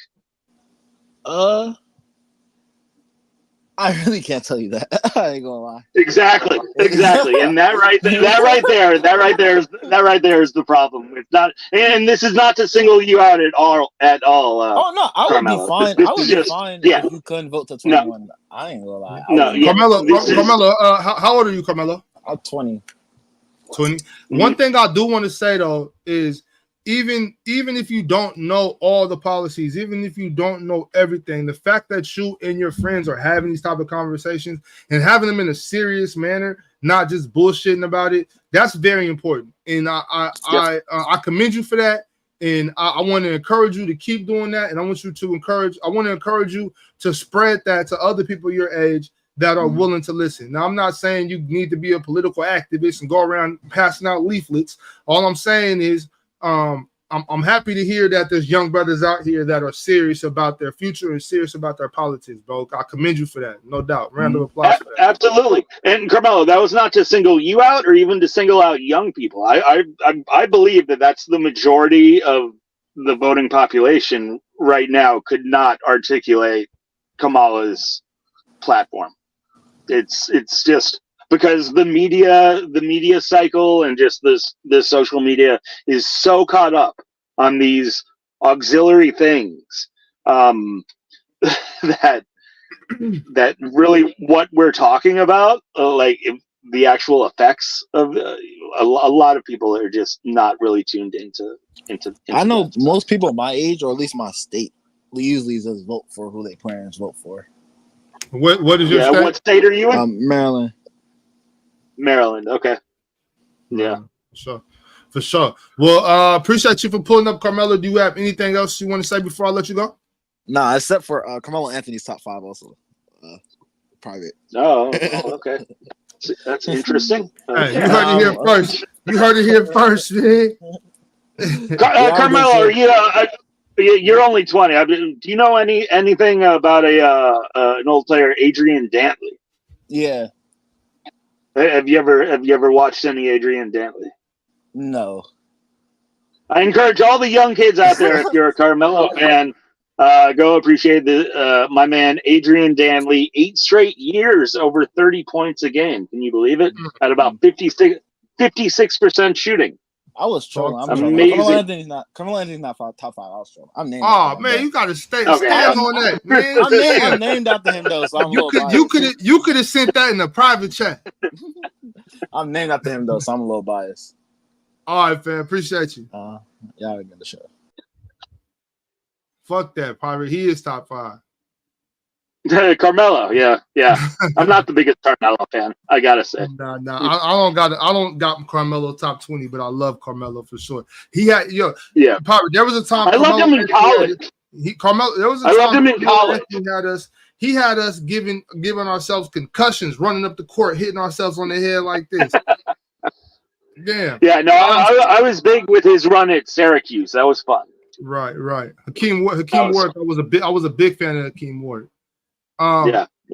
So next up, I'm actually about to pull up a guest that happens to not be American. Okay. So let's get Excellent. an outside opinion here. Is it Mars? No, Mars. I want to talk about that UK election a few weeks ago. That was interesting. Mars doesn't care about the election, and he hardly ever clicks the link. Yeah, Mars doesn't care about anything. Mr. Carter. My guy, Big Ox. Jalen Carter. Pirate, what's going He's on? been asking. Our friend to the north. I'm actually a pretty big American political buff. I always think American politics are just very exciting with the way you guys run your system over there. Politics, when a country's run well, politics is supposed to be boring, right? Around the world, I'm back again. Yeah. But for whatever reason, American politics is always very exciting. In terms of this election, Jalen, I actually tune into Canadian politics probably most than most Americans. So we could even talk about some Canadian stuff. Dabble in. Yeah. I mean, hey, Canadian politics has gotten excited recently. Trudeau. Okay. First, talk about American politics. I guess my thing with this election, I think it's basically going to come down to two issues. I think the Democrats are going to push the abortion issue, the reproductive rights, because that's always a winning issue for them, right? Especially when you have Kamala Harris as on the ticket and you have a guy like Donald Trump against him. That's going to be their main thing, right? If Donald Trump wins, girls will be killed because they won't be allowed to get elected. That's what they're gonna go with. And that's a very the Handmaid's Tale. They're going to run the Handmaid's Tale campaign. And that's a very strong issue, right? Especially for these middle suburban women. Like, that's a very strong issue for Democrats. So I see why they're doing it. And I think for Republicans, it's the immigration thing. I think that's probably their kind of issue they're going to focus on today. So I really think it's going to come down to who can kind of get enough people to come on and vote based on those two kind of issues. Because the economy one's interesting because people just have different beliefs on how the economy should run, right? I mean, lower taxes, higher taxes, wealth distribution. That's just kind of people see it differently on both sides of the aisle. So people always say the economy, and obviously people do vote with their pocketbook. But I do think people just have fundamental differences on what a successful economy is. So I don't know how much that really sways it too much. And the healthcare thing, I don't think this particular it's really dropped down. Yeah, but that used to be a big thing, right? Healthcare has really dropped down. That used to be a big thing in terms of universal healthcare versus not, essentially, right? Democrats will run on we want to eventually have universal healthcare. Republicans, we want kind of the system, free market system, whatever the case may be. So, and I'm with you too. I think Kamala Harris, it seems like she's what I call, the corporate Democrat, similar to Biden. Politicians who. Another thing with America, when you see all this money raised, when you hear Kamala Harris raises $100 million in 48 hours, or Trump spent $1 billion in the election, Kamala spent $1 billion. I always ask people, where do you think this money is coming from? These are all handshake deals. I'm not giving someone $10 million, $20 million, be like, hey, I think you're a good person. That's not how it works. $20 million for you to kick me back something in some way, whether that's a defense contract, if the defense contract is giving you money, whether that's some sort of tax rate, whatever it is, right? There's always something that, in terms of this money, the money transaction and the money spent on elections, so it's a give and take. And I think the fundamental thing that every American wants to believe is that the person you vote for is going to do what's best for you and your family, right? Whether you may agree with it, you want to fundamentally believe that they're going to do what's best for you and your family. They're going to put you and your family first over kind of the corporate greed or the money situation in America. And I think with Trump, that's what a lot of people are engaged in because they think he's a man of the people. My other thing with that is that, let's say even if he is a man of the people, Trump, let's say he really is about getting Washington out of corruption, all that, this and that. To me, though, like you said, in America, with how the powers of government work, you need to get a real law passed. You need like 60 votes in the Senate, which is never going to happen, right? You just need 51 majority to get a law passed where you can do it with to push it through unilaterally. You need 60. Exactly. So I always say, like, it's almost impossible to get like a real law unilaterally passed, because you're not going to get 60 votes ever on almost anything. What's the last time? Yeah, well, Jalen, that is kind of the purpose of the American government, is like, people complain about gridlock, but that's really what we are designed for, gridlock, to where hopefully so that is that checks and balances? checks and balances and making sure that the goal is that we don't have wild swings one way or another. Right. So that we generally keep a steady path, veer here and there, but we're not going to wake up and tomorrow we're fucking communist, and then a year after that, we're a anarchistic state. It's designed to take that middle road, and the two-party system is designed to take. I do think that kind of holds the country back to ever seeing real fundamental change. Well, it does make us in the grand scheme, we are a conservative Western democracy. Much of the world, they'll even call us right wing, because as opposed to where Jalen lives in a country that is run by what we call a Westminster parliament. So he has a parliament. Yeah, I always tell people, if Hillary Clinton or Barack Obama were politicians here, they might be considered center. They might be considered center right. Like Bernie Sanders is a regular liberal. Bernie Sanders is the guy. If I was American, I was voting for Bernie Sanders. I just think hell yeah. That's what I meant to say earlier, Pirate. That was the only politician I was ready to give my vote to. Was Bernie Sanders. Okay. Bernie Sanders was the only politician I was like, you know what? Besides, I know it's crazy, but besides him, the other one was John McCain. I'm like, between these two, right? And so I think Bernie Sanders would have been an absolutely horrible president and maybe destroyed our nation. Yeah, so that's definitely a difference. Yeah, that's very strong. I mean, okay, so you just think his policies are wrong? Like, you think his heart's in the right place? Yes. Like, he wants to do well, but his yeah. No, I'd be happy to have a beer with Bernie Sanders. Yeah, gotcha. Yeah, Bernie Sanders. Like I'm the kind of person, man. My credo has always been I'm happy to sit down and have a beer with everybody. Again, I'm an old man. I'm an old man where I feel like back in the 80s and 90s, and I grew up around some universities where, like, I'm happy to sit down. I'll talk to a communist. I'll talk to a monarchist, a Democrat, or Republican. All these things, man. You can be a good person and you have a different philosophy on life.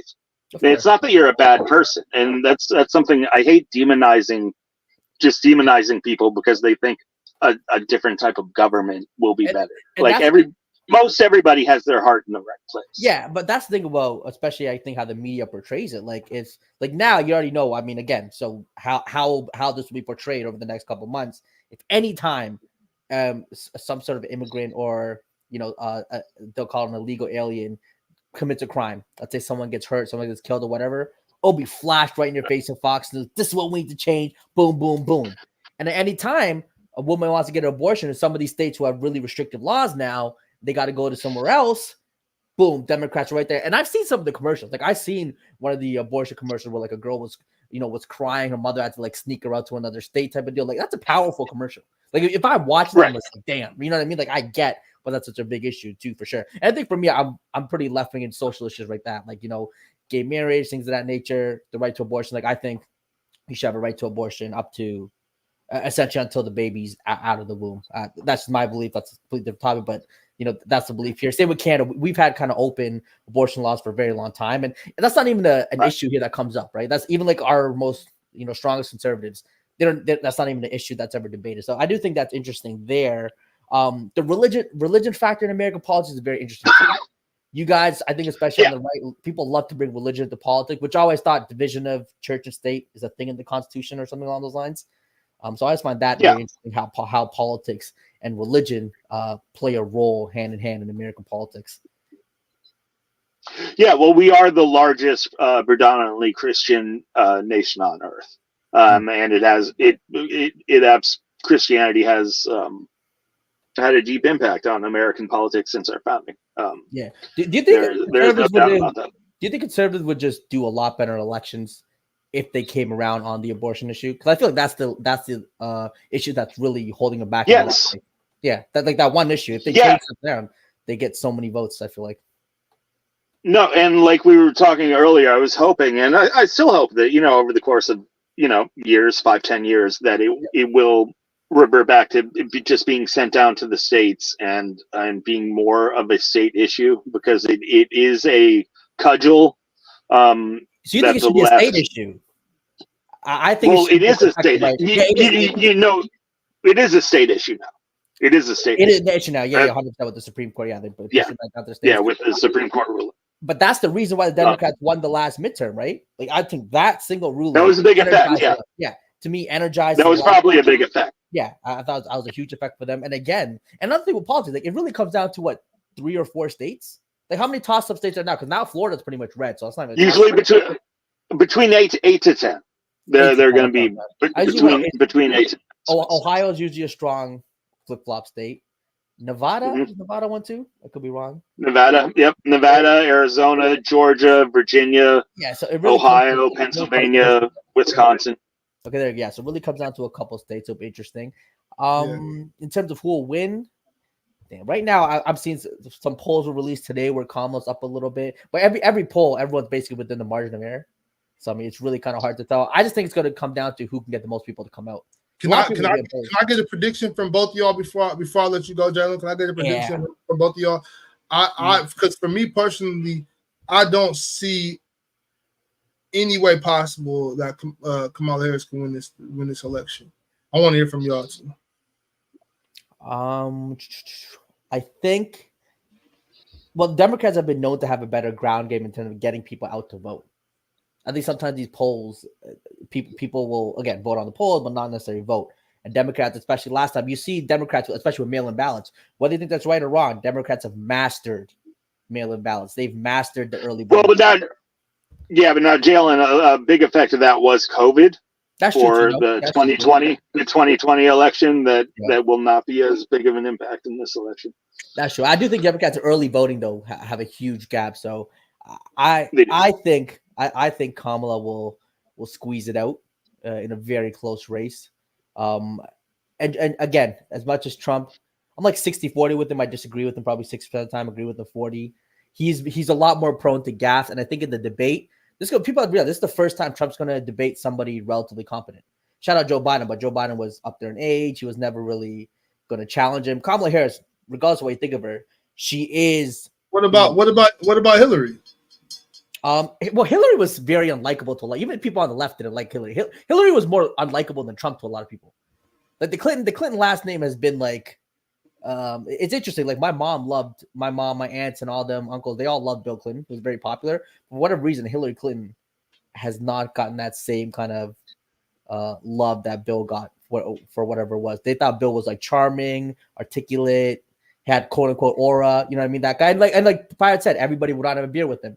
Hillary, for whatever reason, even in the Obama election, she just came off as very unlikable to a lot of people. Yeah, but I'm talking about as far as debating. Oh, debating. Yeah, I never thought Hillary was an incredible debater. It's kind of Kamala's a lot better debater than Hillary. Okay. What about you, Pirate? Can I get a prediction from you before we move on? Yeah, right now I would say I would have to put the smart money on Trump. I think he's going to hold the Rust Belt. I think Kamala may turn. I think she'll take them. I think she'll take Nevada. I think Virginia is in play. I think just overall, I think I'd have to lean towards a Trump victory. It's not going to be like a Reagan-esque. Landslide. Yeah, it's not going to be a Reagan-esque landslide. I'm thinking pretty similar numbers to 2016. I think the electoral map will look pretty similar to Hillary versus Trump. And real quick to add before I hop off, Fox, I'm a big believer in one person, one vote.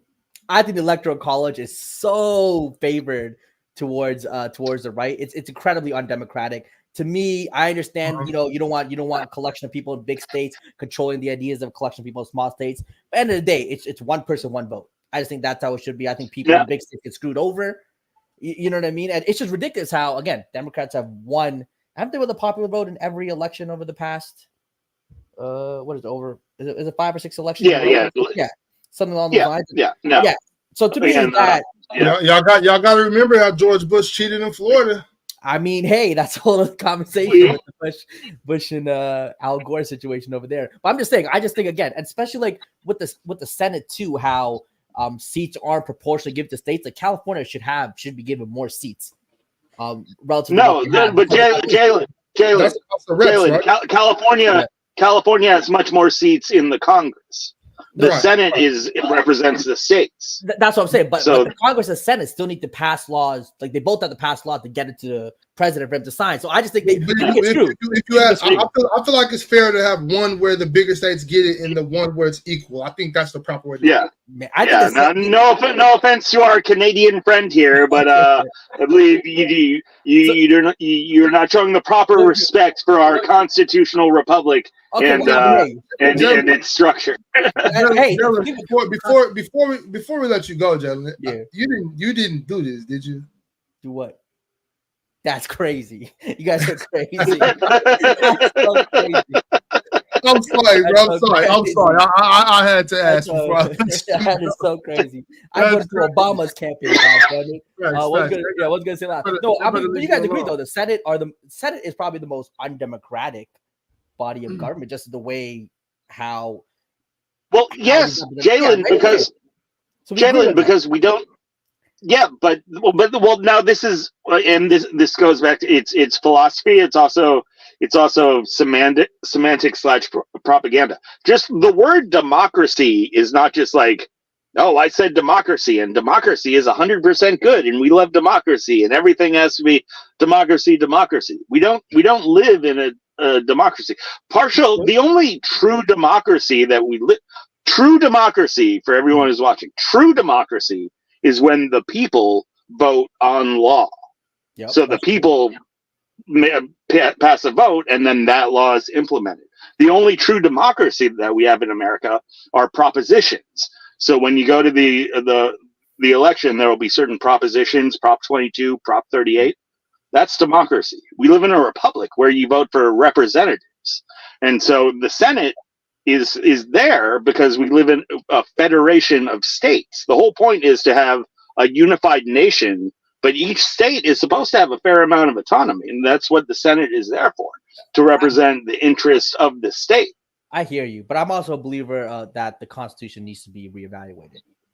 Even though I think the Constitution is a beautiful. Well, it can be. It's been reevaluated 28 times through amendments. That's what amendments. At this point, I just don't see the votes going either way to get an amendment done. Right? Don't you need how many percentage of the states represented? You need right?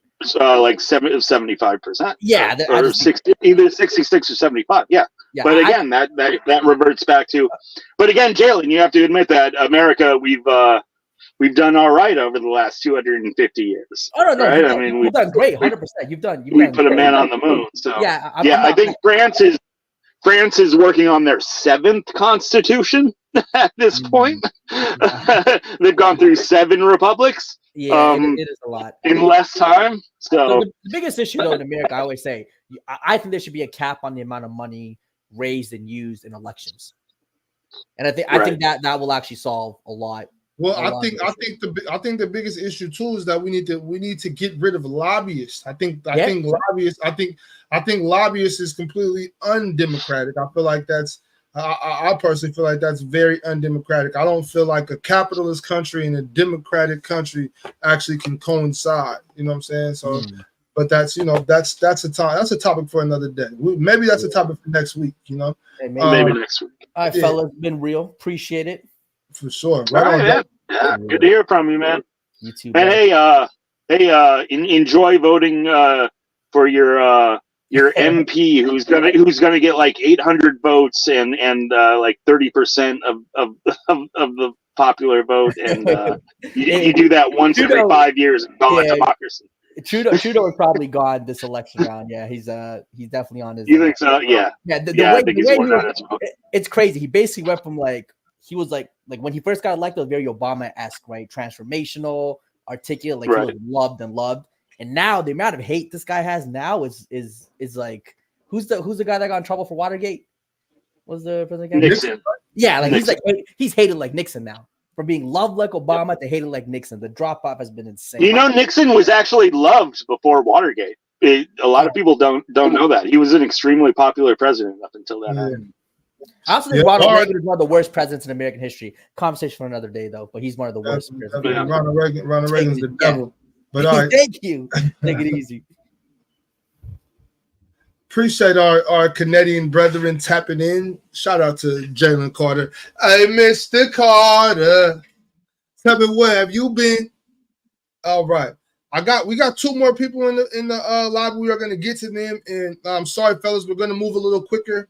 I got to go feed my kids and get them in bed, y'all. So we got to get moving. Prada Fiend, what's up with you? Yo, what's up? Y'all hear me? Yeah. Okay. The devil loves Prada.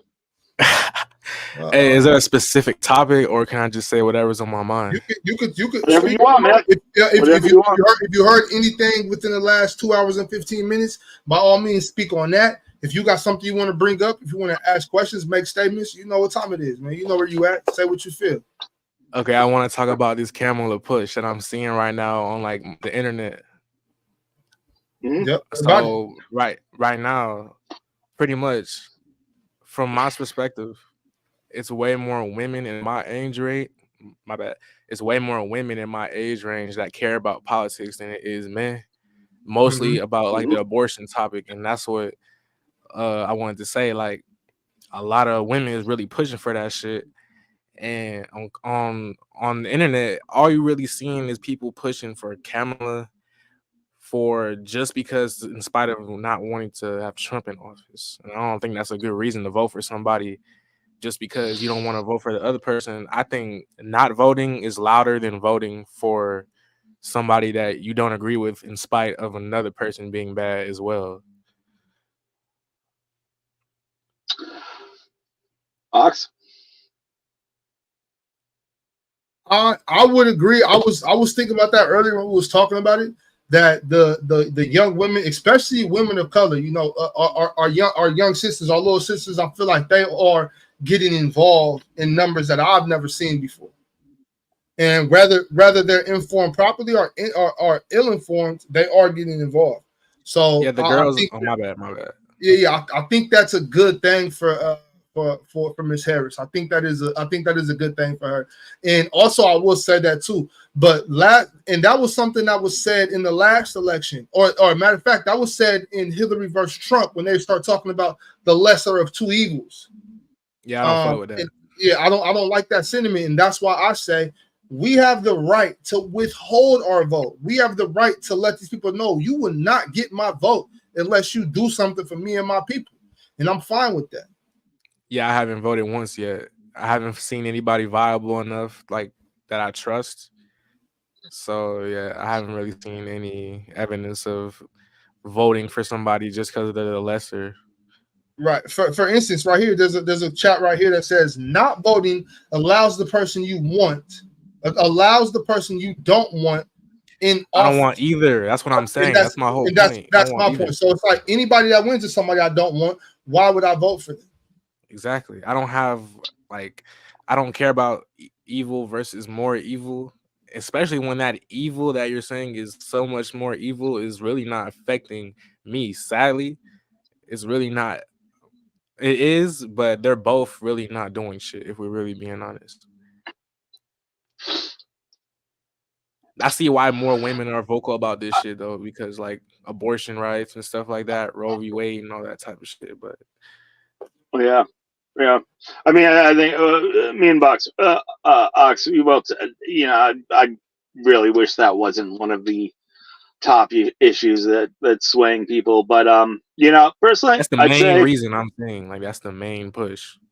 I hope that more people can maybe get a little bit less pessimistic about politics. Politics is a dirty game, and it always has been. Today is nothing new, going back thousands of years wherever you are in the world. Like running a government, it's a dirty game, but having the ability, and remember now, we do have a tremendous amount of votes in America. I was alluding to Jalen in Canada. He's got one vote every 5 years for his federal government.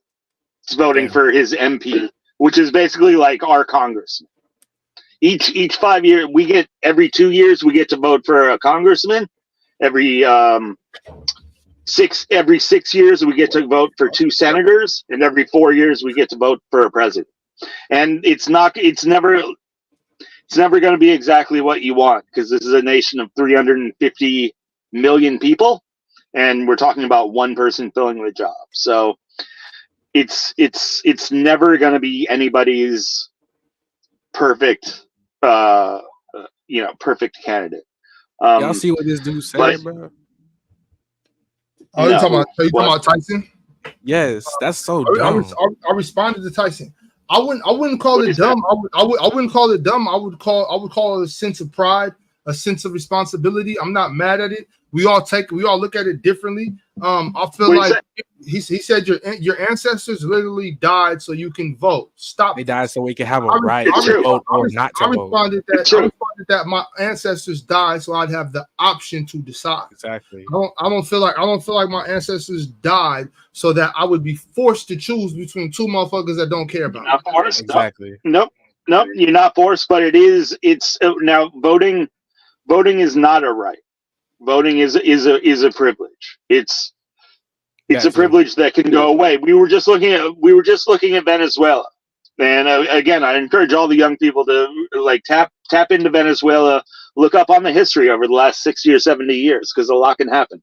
A lot can happen where you live. And people have a way of kind of looking at whatever the world is in your particular, your world, the 6 feet in front of you, and think that that's just the way that the world goes.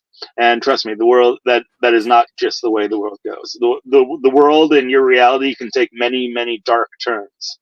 And it's not going to be perfect. It's never going to be perfect. We're never going to reach perfection, but that doesn't mean we can't be aspirational and try to aspire to a better tomorrow. Not a perfect tomorrow, but a better tomorrow. And try to fix the things that we can. Only look at 2 parties though. Like only 2 parties are recognized, and that's the reason. Like, prodded. Now this is what I'm saying. Like, if you really, that's what we have our the run-ups to the election. You try to you have the 2 parties end up meeting in the end, but in the primaries, each party is going to give you a little different flavor of different directions that you can go in. So a lot of people only come out during the national elections. I would really encourage people to look into the primary systems and look into going out and casting those primary votes that help nominate the candidates for the parties. And that will help. Again, you only have 1 vote, but that will give you a say in who's going to be representing each side as well. This guy says we're looking for some John Smoke motherfucker to wait to vote. No, I just want somebody that I think has common sense and is like, I don't know, someone that looks good as not a leader, but a representation. People laugh when they see Trump in office. People laugh at that type of shit. Like, other countries don't respect that shit. You can say that, but Trump was the only president. TV, bro. Trump was the only president in the last 20 years that we didn't start a war under, and that he's the only president in the last 20 years that Putin didn't invade some country under. So. That kind of insane wild card factor that can be somewhat of a benefit in foreign policy. They can. Yeah, that's true. Some people got respect on Trump. Yeah, I mean, I don't. I already said what I had to say about the voting. Hey, Ox, I got one question, bro. Yeah, go ahead. It's not relative to the topic, but earlier about the boxer, that boxing shit, right? Oh yeah, we meant to talk about that. Go ahead, bring that up. I forgot about that. Good looking. Thank you. Okay, I wanted to bring that up because I kind of heard what you said. I was watching the panels. I kind of know, I kind of have an idea of your stance on this. I know you kind of said, well, a man is a man, so a man should play with men. Ain't that what you said? I said you should fight your chromosomes. So they got XY chromosomes, but they got women parts, and they was born with women parts. I think So you how should did- fight I think you should fight your chromosomes. No, there's no way around that. I don't care about nothing. I'm other gonna than argue. your I just chromosomes. want to know. I just want to know what your stance on that. Yeah, Are you no, gonna that's that? it. Yeah, well, so it's a little bit of two separate topics because we got when you're talking intersex. It's not like it's a clear And I'm not even. I don't know the specific details with this boxing, but I am tapped into the whole transgender sports scene. So I know intersex people is a very niche thing. I think less than like 1 in 10,000 people are truly intersex, to where they're born with some variant of chromosomes outside of the binary. As far as just the typical transgender, like man to woman thing, I am firmly against mixing any of that in sports. I believe if you were born man, you can, if you want to play sports, you compete with the men. You don't compete with the women. That's right. I think that's completely out of bounds. The intersex thing. Now, is that what the boxing is? Is it an intersex thing?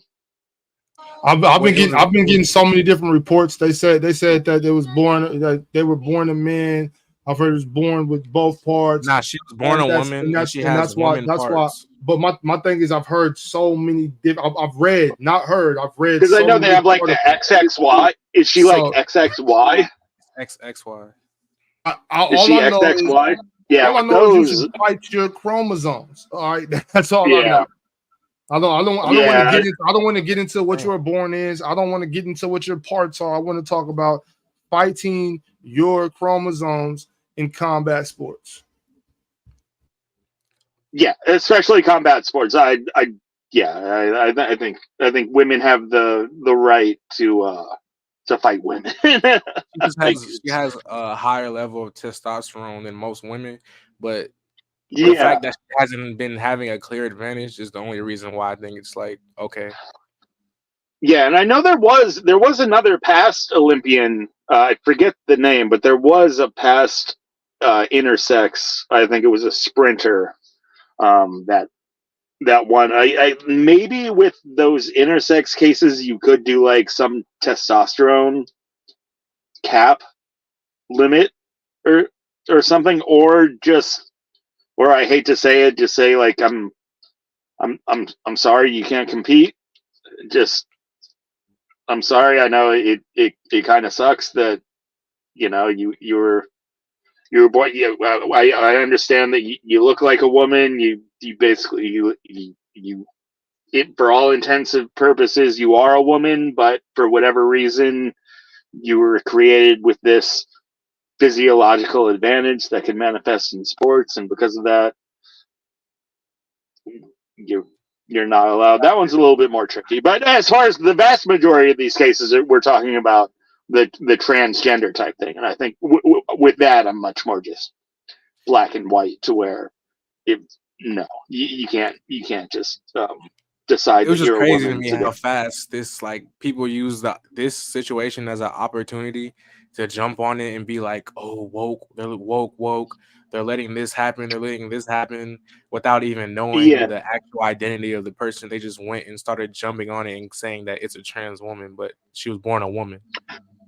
Well, yeah, and I don't think we'd be having that conversation. See, like the previous intersex woman that I'm talking about, that came before this whole transgender movement. To where I know that the Olympics now, they do actually let just the people who transition. And the girl that got her ass beat.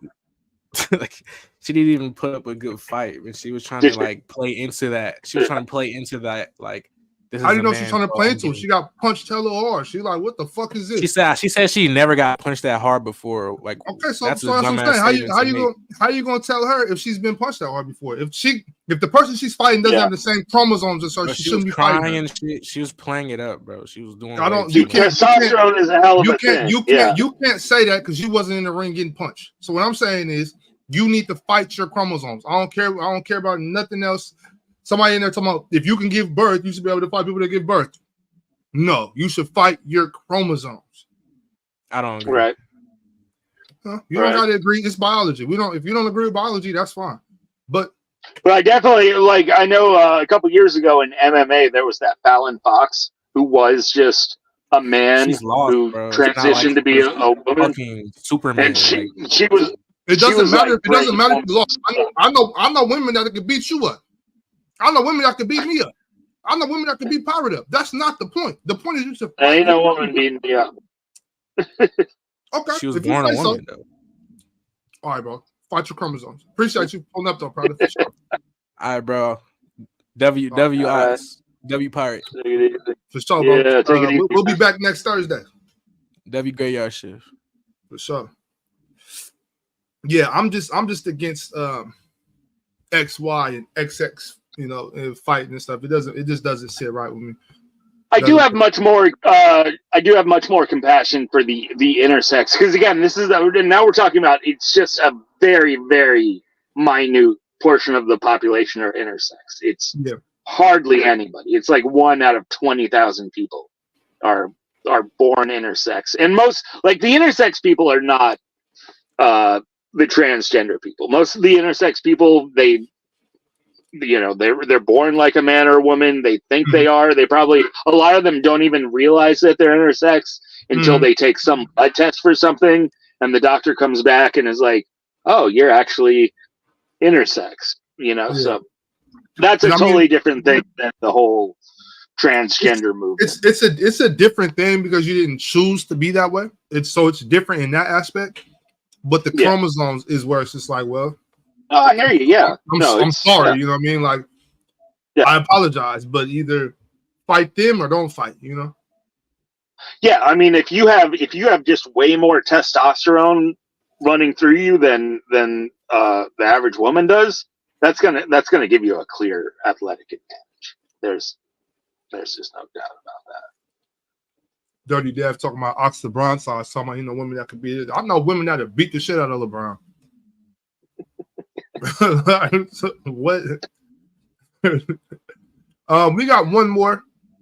Actually, we got. I forgot to read the super chat earlier. I don't think I read this one. Did I read this one? Anyways, in case I didn't, Camruco says I agree with a lot of what Pirate says. Smart dude. Oh, thank you, man. I appreciate it. I'm glad. Thanks for tuning in. It's very kind of you. Oh yeah. Appreciate all of y'all for tuning in. We have one more guest that we're going to pull up here, and then we are going to get out of here after the first ever episode of Big Ox in Pirates America. We appreciate y'all for pulling up and tapping in and showing love, interacting, pulling up into the lobby, giving your input, commenting in the live chat, man. We love that. Thank you for doing that. In the lobby, we have DN. We're going to pull DN up right now. Well, what's up? Y'all can hear me? Yeah, we can hear you fine. Yeah, you're good. All right. Yeah, I just want to say I appreciate the conversation y'all are having. Been watching the panel and all that. And just coming up here, I just like what y'all talking about. Before I ask my question about the election, I just want to tap into the whole boxer situation. Mm-hmm. As you said, there's been like a lot of misinformation going on, and like a lot of people, there's just a lot of opinions going around. Not a lot of people know what's actually happening. Mm-hmm. And I disagree with you saying like she shouldn't be able to fight, but I understand your point with the whole elevated testosterone and that. But from what I've seen, there's no there's like no concrete anything that suggests she has XY chromosomes. So I don't really know. She might just have elevated testosterone.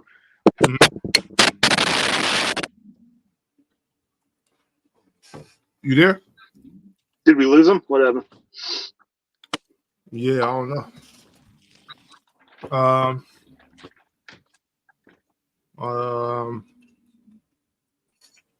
Yo, Dean, you there? Yeah, my AirPod fell out, but can y'all hear me nice? I was just trying to find Okay, yeah, we got you. Yeah. So, AirPod. Yeah. So with the whole situation, yeah, all right. I understand your point, but I also want to appreciate you because a lot of people have been going out there questioning her womanhood and if she's a woman or not. So I just want for you guys making that distinction between intersex and transgender. I just appreciate that. But yeah, if it comes out that she has XY chromosomes and all that, then I'll understand your point. I will have to agree. But from now, I think it's fine for her fighting for women. She's been fighting women her whole life. And Prada that was just up talking about how the Italian woman kind of played into it. I think she has a point there, because she didn't even put up a fight, as he said. And you're at the highest stage of the Olympics. Like, I don't know what you kind of expected, but if all that stuff comes out, then I'll like change my stance. But from now on, that's what I kind of think about it. Yeah, I'm not gonna assume that this woman gave up in the Olympics to try to play into something. You know what I'm saying? If that was the case, she would have. You'd hope not. Yeah, you know what I'm saying? Like, I don't know anything about what those people go through in the ring. I don't know what she's doing. So the last thing I'm gonna do is just say, "Oh, she faked it to prove a point." No, that's not my point. I'm saying her. Yeah, like I'm not gonna say that she just gave up and played a role to walk out the ring. Maybe she felt like this person just hit me so fucking hard, I'm done. You know, and if that's the case, that's the case. I've seen people get punched in layout or whatever. Like I said though, I'm not a doctor. I don't know, and I'm not accusing her of being transgender. That's not what I'm accusing her of. I'm just saying I don't know. There's been so many reports, like you alluded to earlier, from credited sources. You know what I'm saying? There's credited sources that are putting out articles saying 3 different things. So I have no idea exactly what's true. And so I'm not necessarily talking about this particular incident as much as I'm saying that in combat sports, you should fight your chromosomes, and that's all I'm saying. Yeah, I respect that. And what I mean by playing, and it wasn't like I'm not discrediting her, like saying the pain she felt or how hard she was hit, but I'm just talking about afterwards, like kind of playing into what the media are saying, calling her like a man and stuff like that. That's just like what I don't agree with. And then my question I'll agree with that. Yeah, I agree with you on that. Yeah, and then just my question about the election. You guys were talking about how they're focusing on points that aren't really the topics, and the issues they're hinging on aren't really what should be important. So I was just wondering what you guys think is the most important issues and topics this election and what's going on in the country right now. I do think that the border is actually a serious issue. Mm-hmm. I do think that's something that we could be talking about. Keeping jobs in America. I think that should be something. I think companies that move factories overseas should be taxed severely. Yeah, I agree with that. And I'm not talking about a light tax. I'm talking about a serious tax. Our tariffs and taxes. I think if you're moving your facilities overseas and making sweatshops over here, I think you should be taxed for that. Job creation. And so I see somebody put homelessness. I think if you can help with creating jobs in America, good paying jobs, real paying jobs, I think that would be help with homelessness. I also think they should make there should be some more stricter laws on the increase of rent, things like that. Securing affordable homes. I think all those things should be addressed in the next election. But I do think that the border should definitely be addressed. Sounds like you're voting for Trump. One thing I've never claimed to be, Pirate, is a Democrat. I've never claimed to be a Democrat. Yeah. I agree. The border is an issue. I believe probably the number one. I believe you can't have a nation without having borders. That goes back to the dawn of time. Honestly, again, the debt, addressing the debt and balancing the budget, I believe is very big. And again, we're talking about this is a federal election, so I'm focusing on federal issues. There are a lot of things that I think need to be taken care of at state and local levels. But as far as the federal government, I want them to be able to protect the borders, protect the nation. Again, increase jobs nationwide through economic opportunities, the ability to deregulate cut down on the bureaucracy, minimize the federal government, cut down on a lot of regulations that inhibit the building of housing, which would address homelessness nationwide. Right now, the regulations, you look in California, the regulations on building housing there's so much red tape to cut through that there's not a lot of incentive there. So yeah, I want to incentivize a strong economy, minimal, tax cuts. Again, I'm fairly fiscally conservative when it comes to taxation, and I believe that's going to help retain businesses. A lot of business go overseas because they are taxed out of a lot of parts of America. So increasing business opportunity, I think, is a better way to keep and maintain and build jobs than punishing people who run away. Whenever anything leaves, you always have to question, well, why are you leaving? You know? And I want to say this too. I'm not just out here just saying like this, that we should keep jobs in manufacturing in America. One of my businesses, we manufacture out the country. We manufacture in Hong Kong, in Shanghai, in Turkey. You know what I'm saying? We manufacture out the country, and I still stand on what I said. You know what I'm saying? We should keep jobs in America. We should manufacture more things in America. I am a fan of you mentioned tariffs. I'm a fan of targeted tariffs, not too many tariffs, because you don't want to inhibit the gears of a free market too much, but you also do want to I'm an America first guy, man. I want we are such a powerful country that over 75% of our economy is internal. It's domestic. We don't have to rely on other countries too much. In America, we have the ability to do so much. We have the ability to manufacture so much.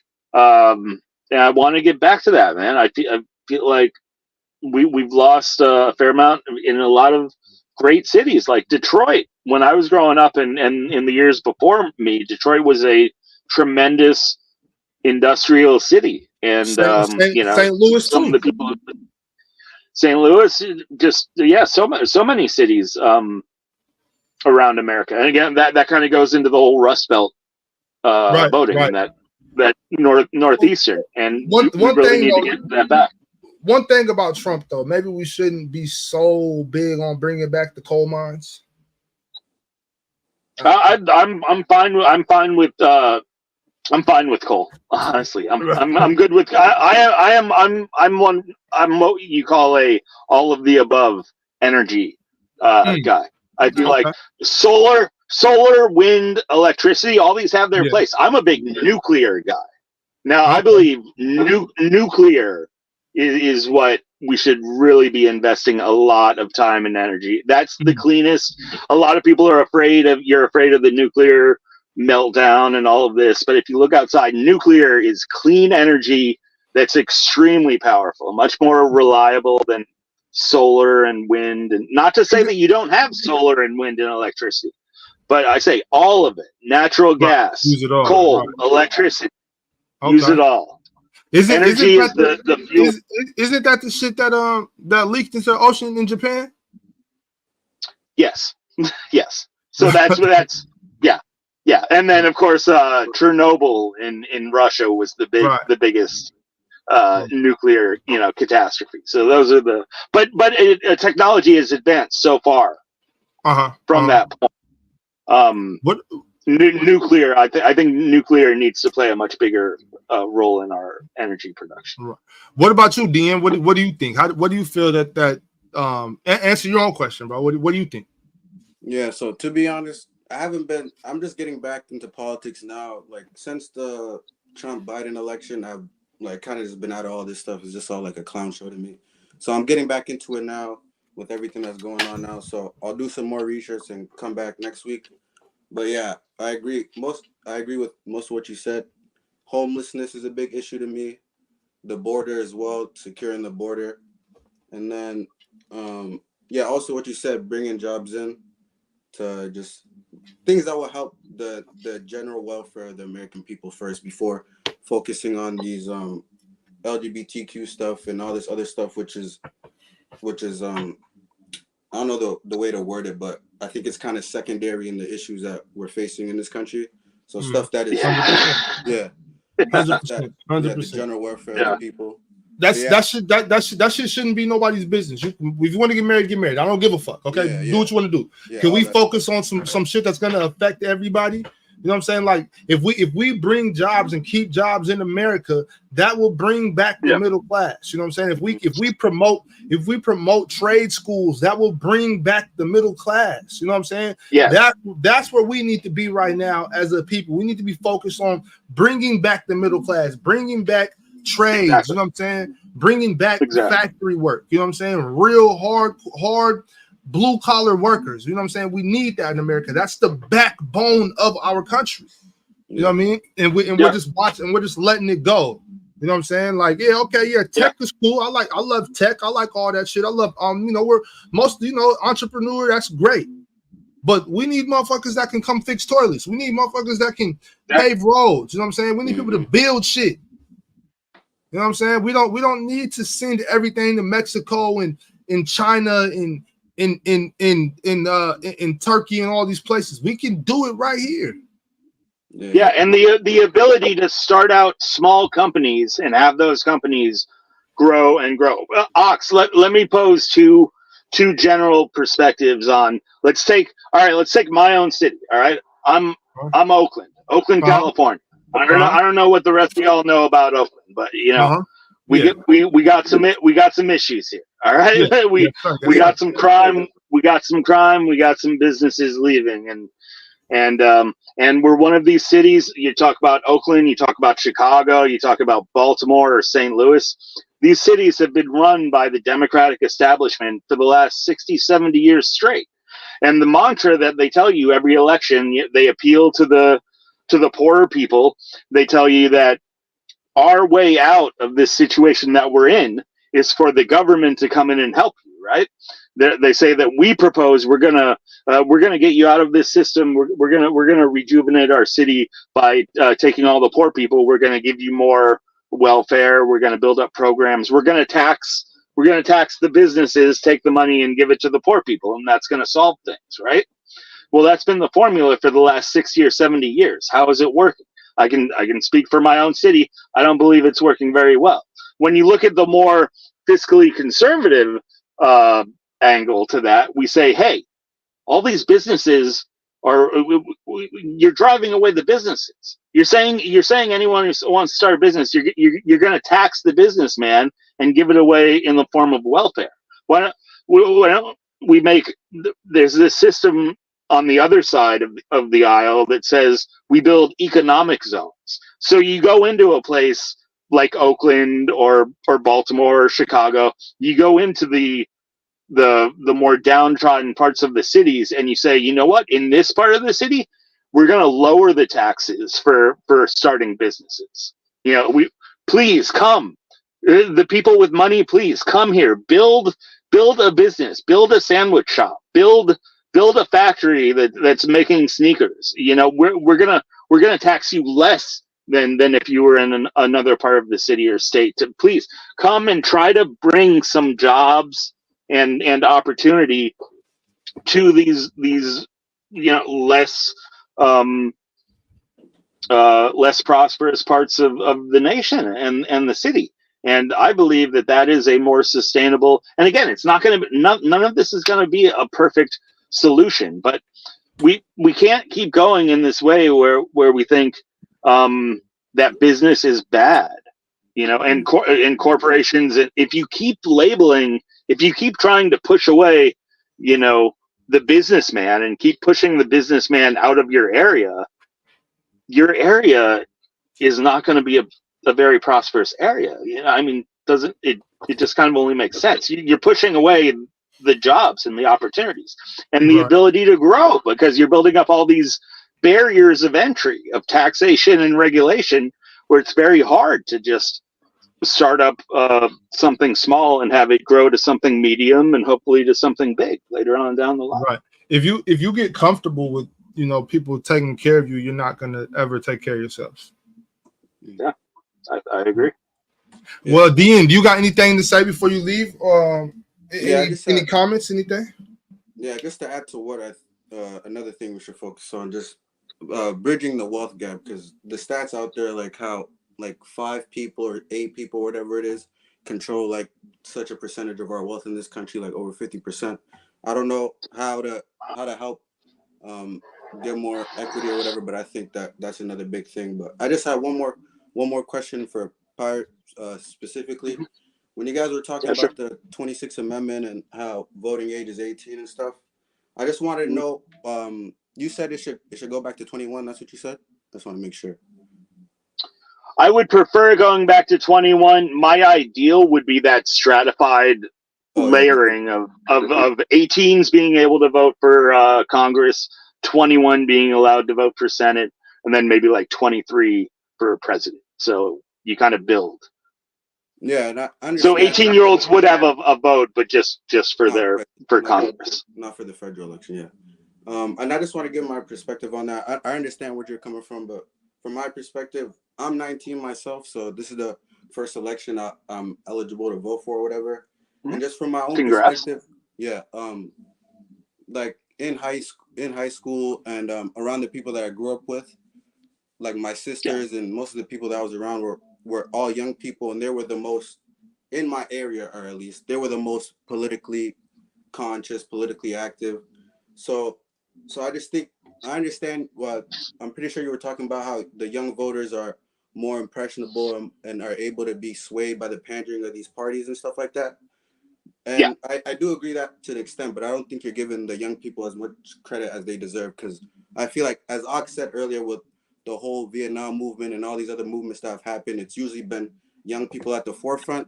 So I understand your point, but I feel like young people deserve more credit. But that might just be from my own experience, because the high school I went to, we were like was like one of the top private schools here in Maine, and they were very good at teaching us both sides of the party and making sure that that we knew what was happening and politically conscious. So that's my thought. And oh yeah, you already explained it earlier, but that was just my whole point on that whole 26th Amendment thing. Yeah, I appreciate that, and it's really it's honestly, it's not to like be meant as an insult for you or any other young people, but it's just it's a biological fact that your brain isn't fully developed until your mid-20s, and that's simply something that it's just one of those things where it's impossible for you to be aware of that until you get past that, and then. Once it's almost like a puberty thing, right? Like before you hit puberty, it's impossible for you to comprehend that change until the change happens. And like me personally, like I said, like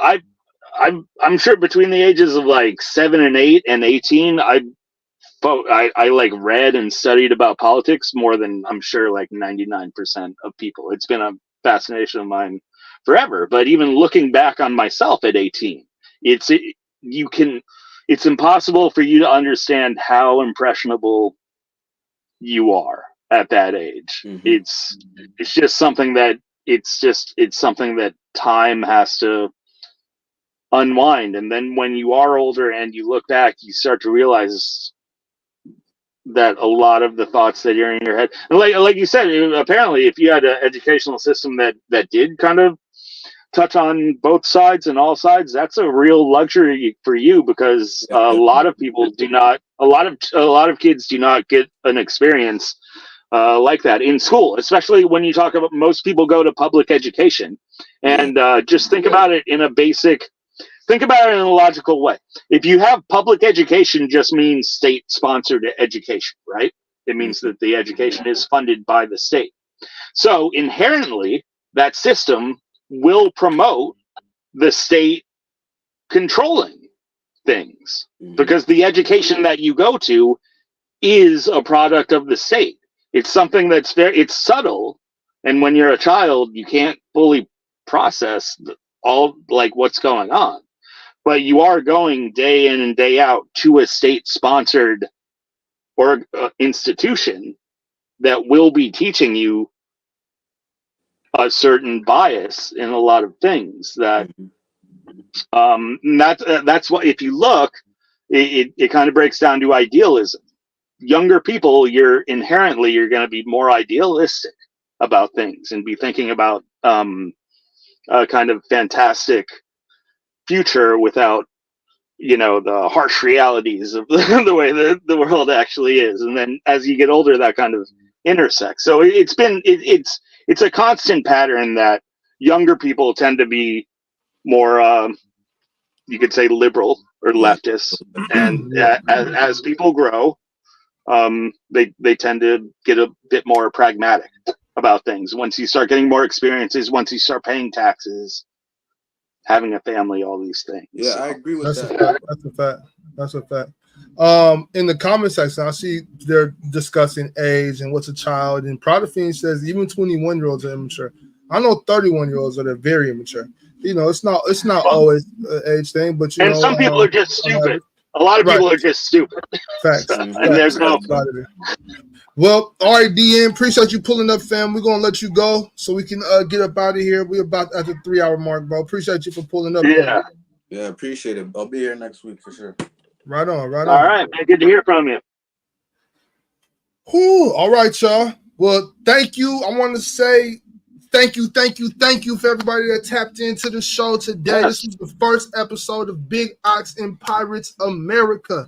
Man, we'll be back on Thursday, and we'll get into some other things, some more political issues. Man, it is an election year, so we don't got to come up with much topics. As y'all can see, they're just going to keep throwing them to us. Pirate, you got anything in closing for the people?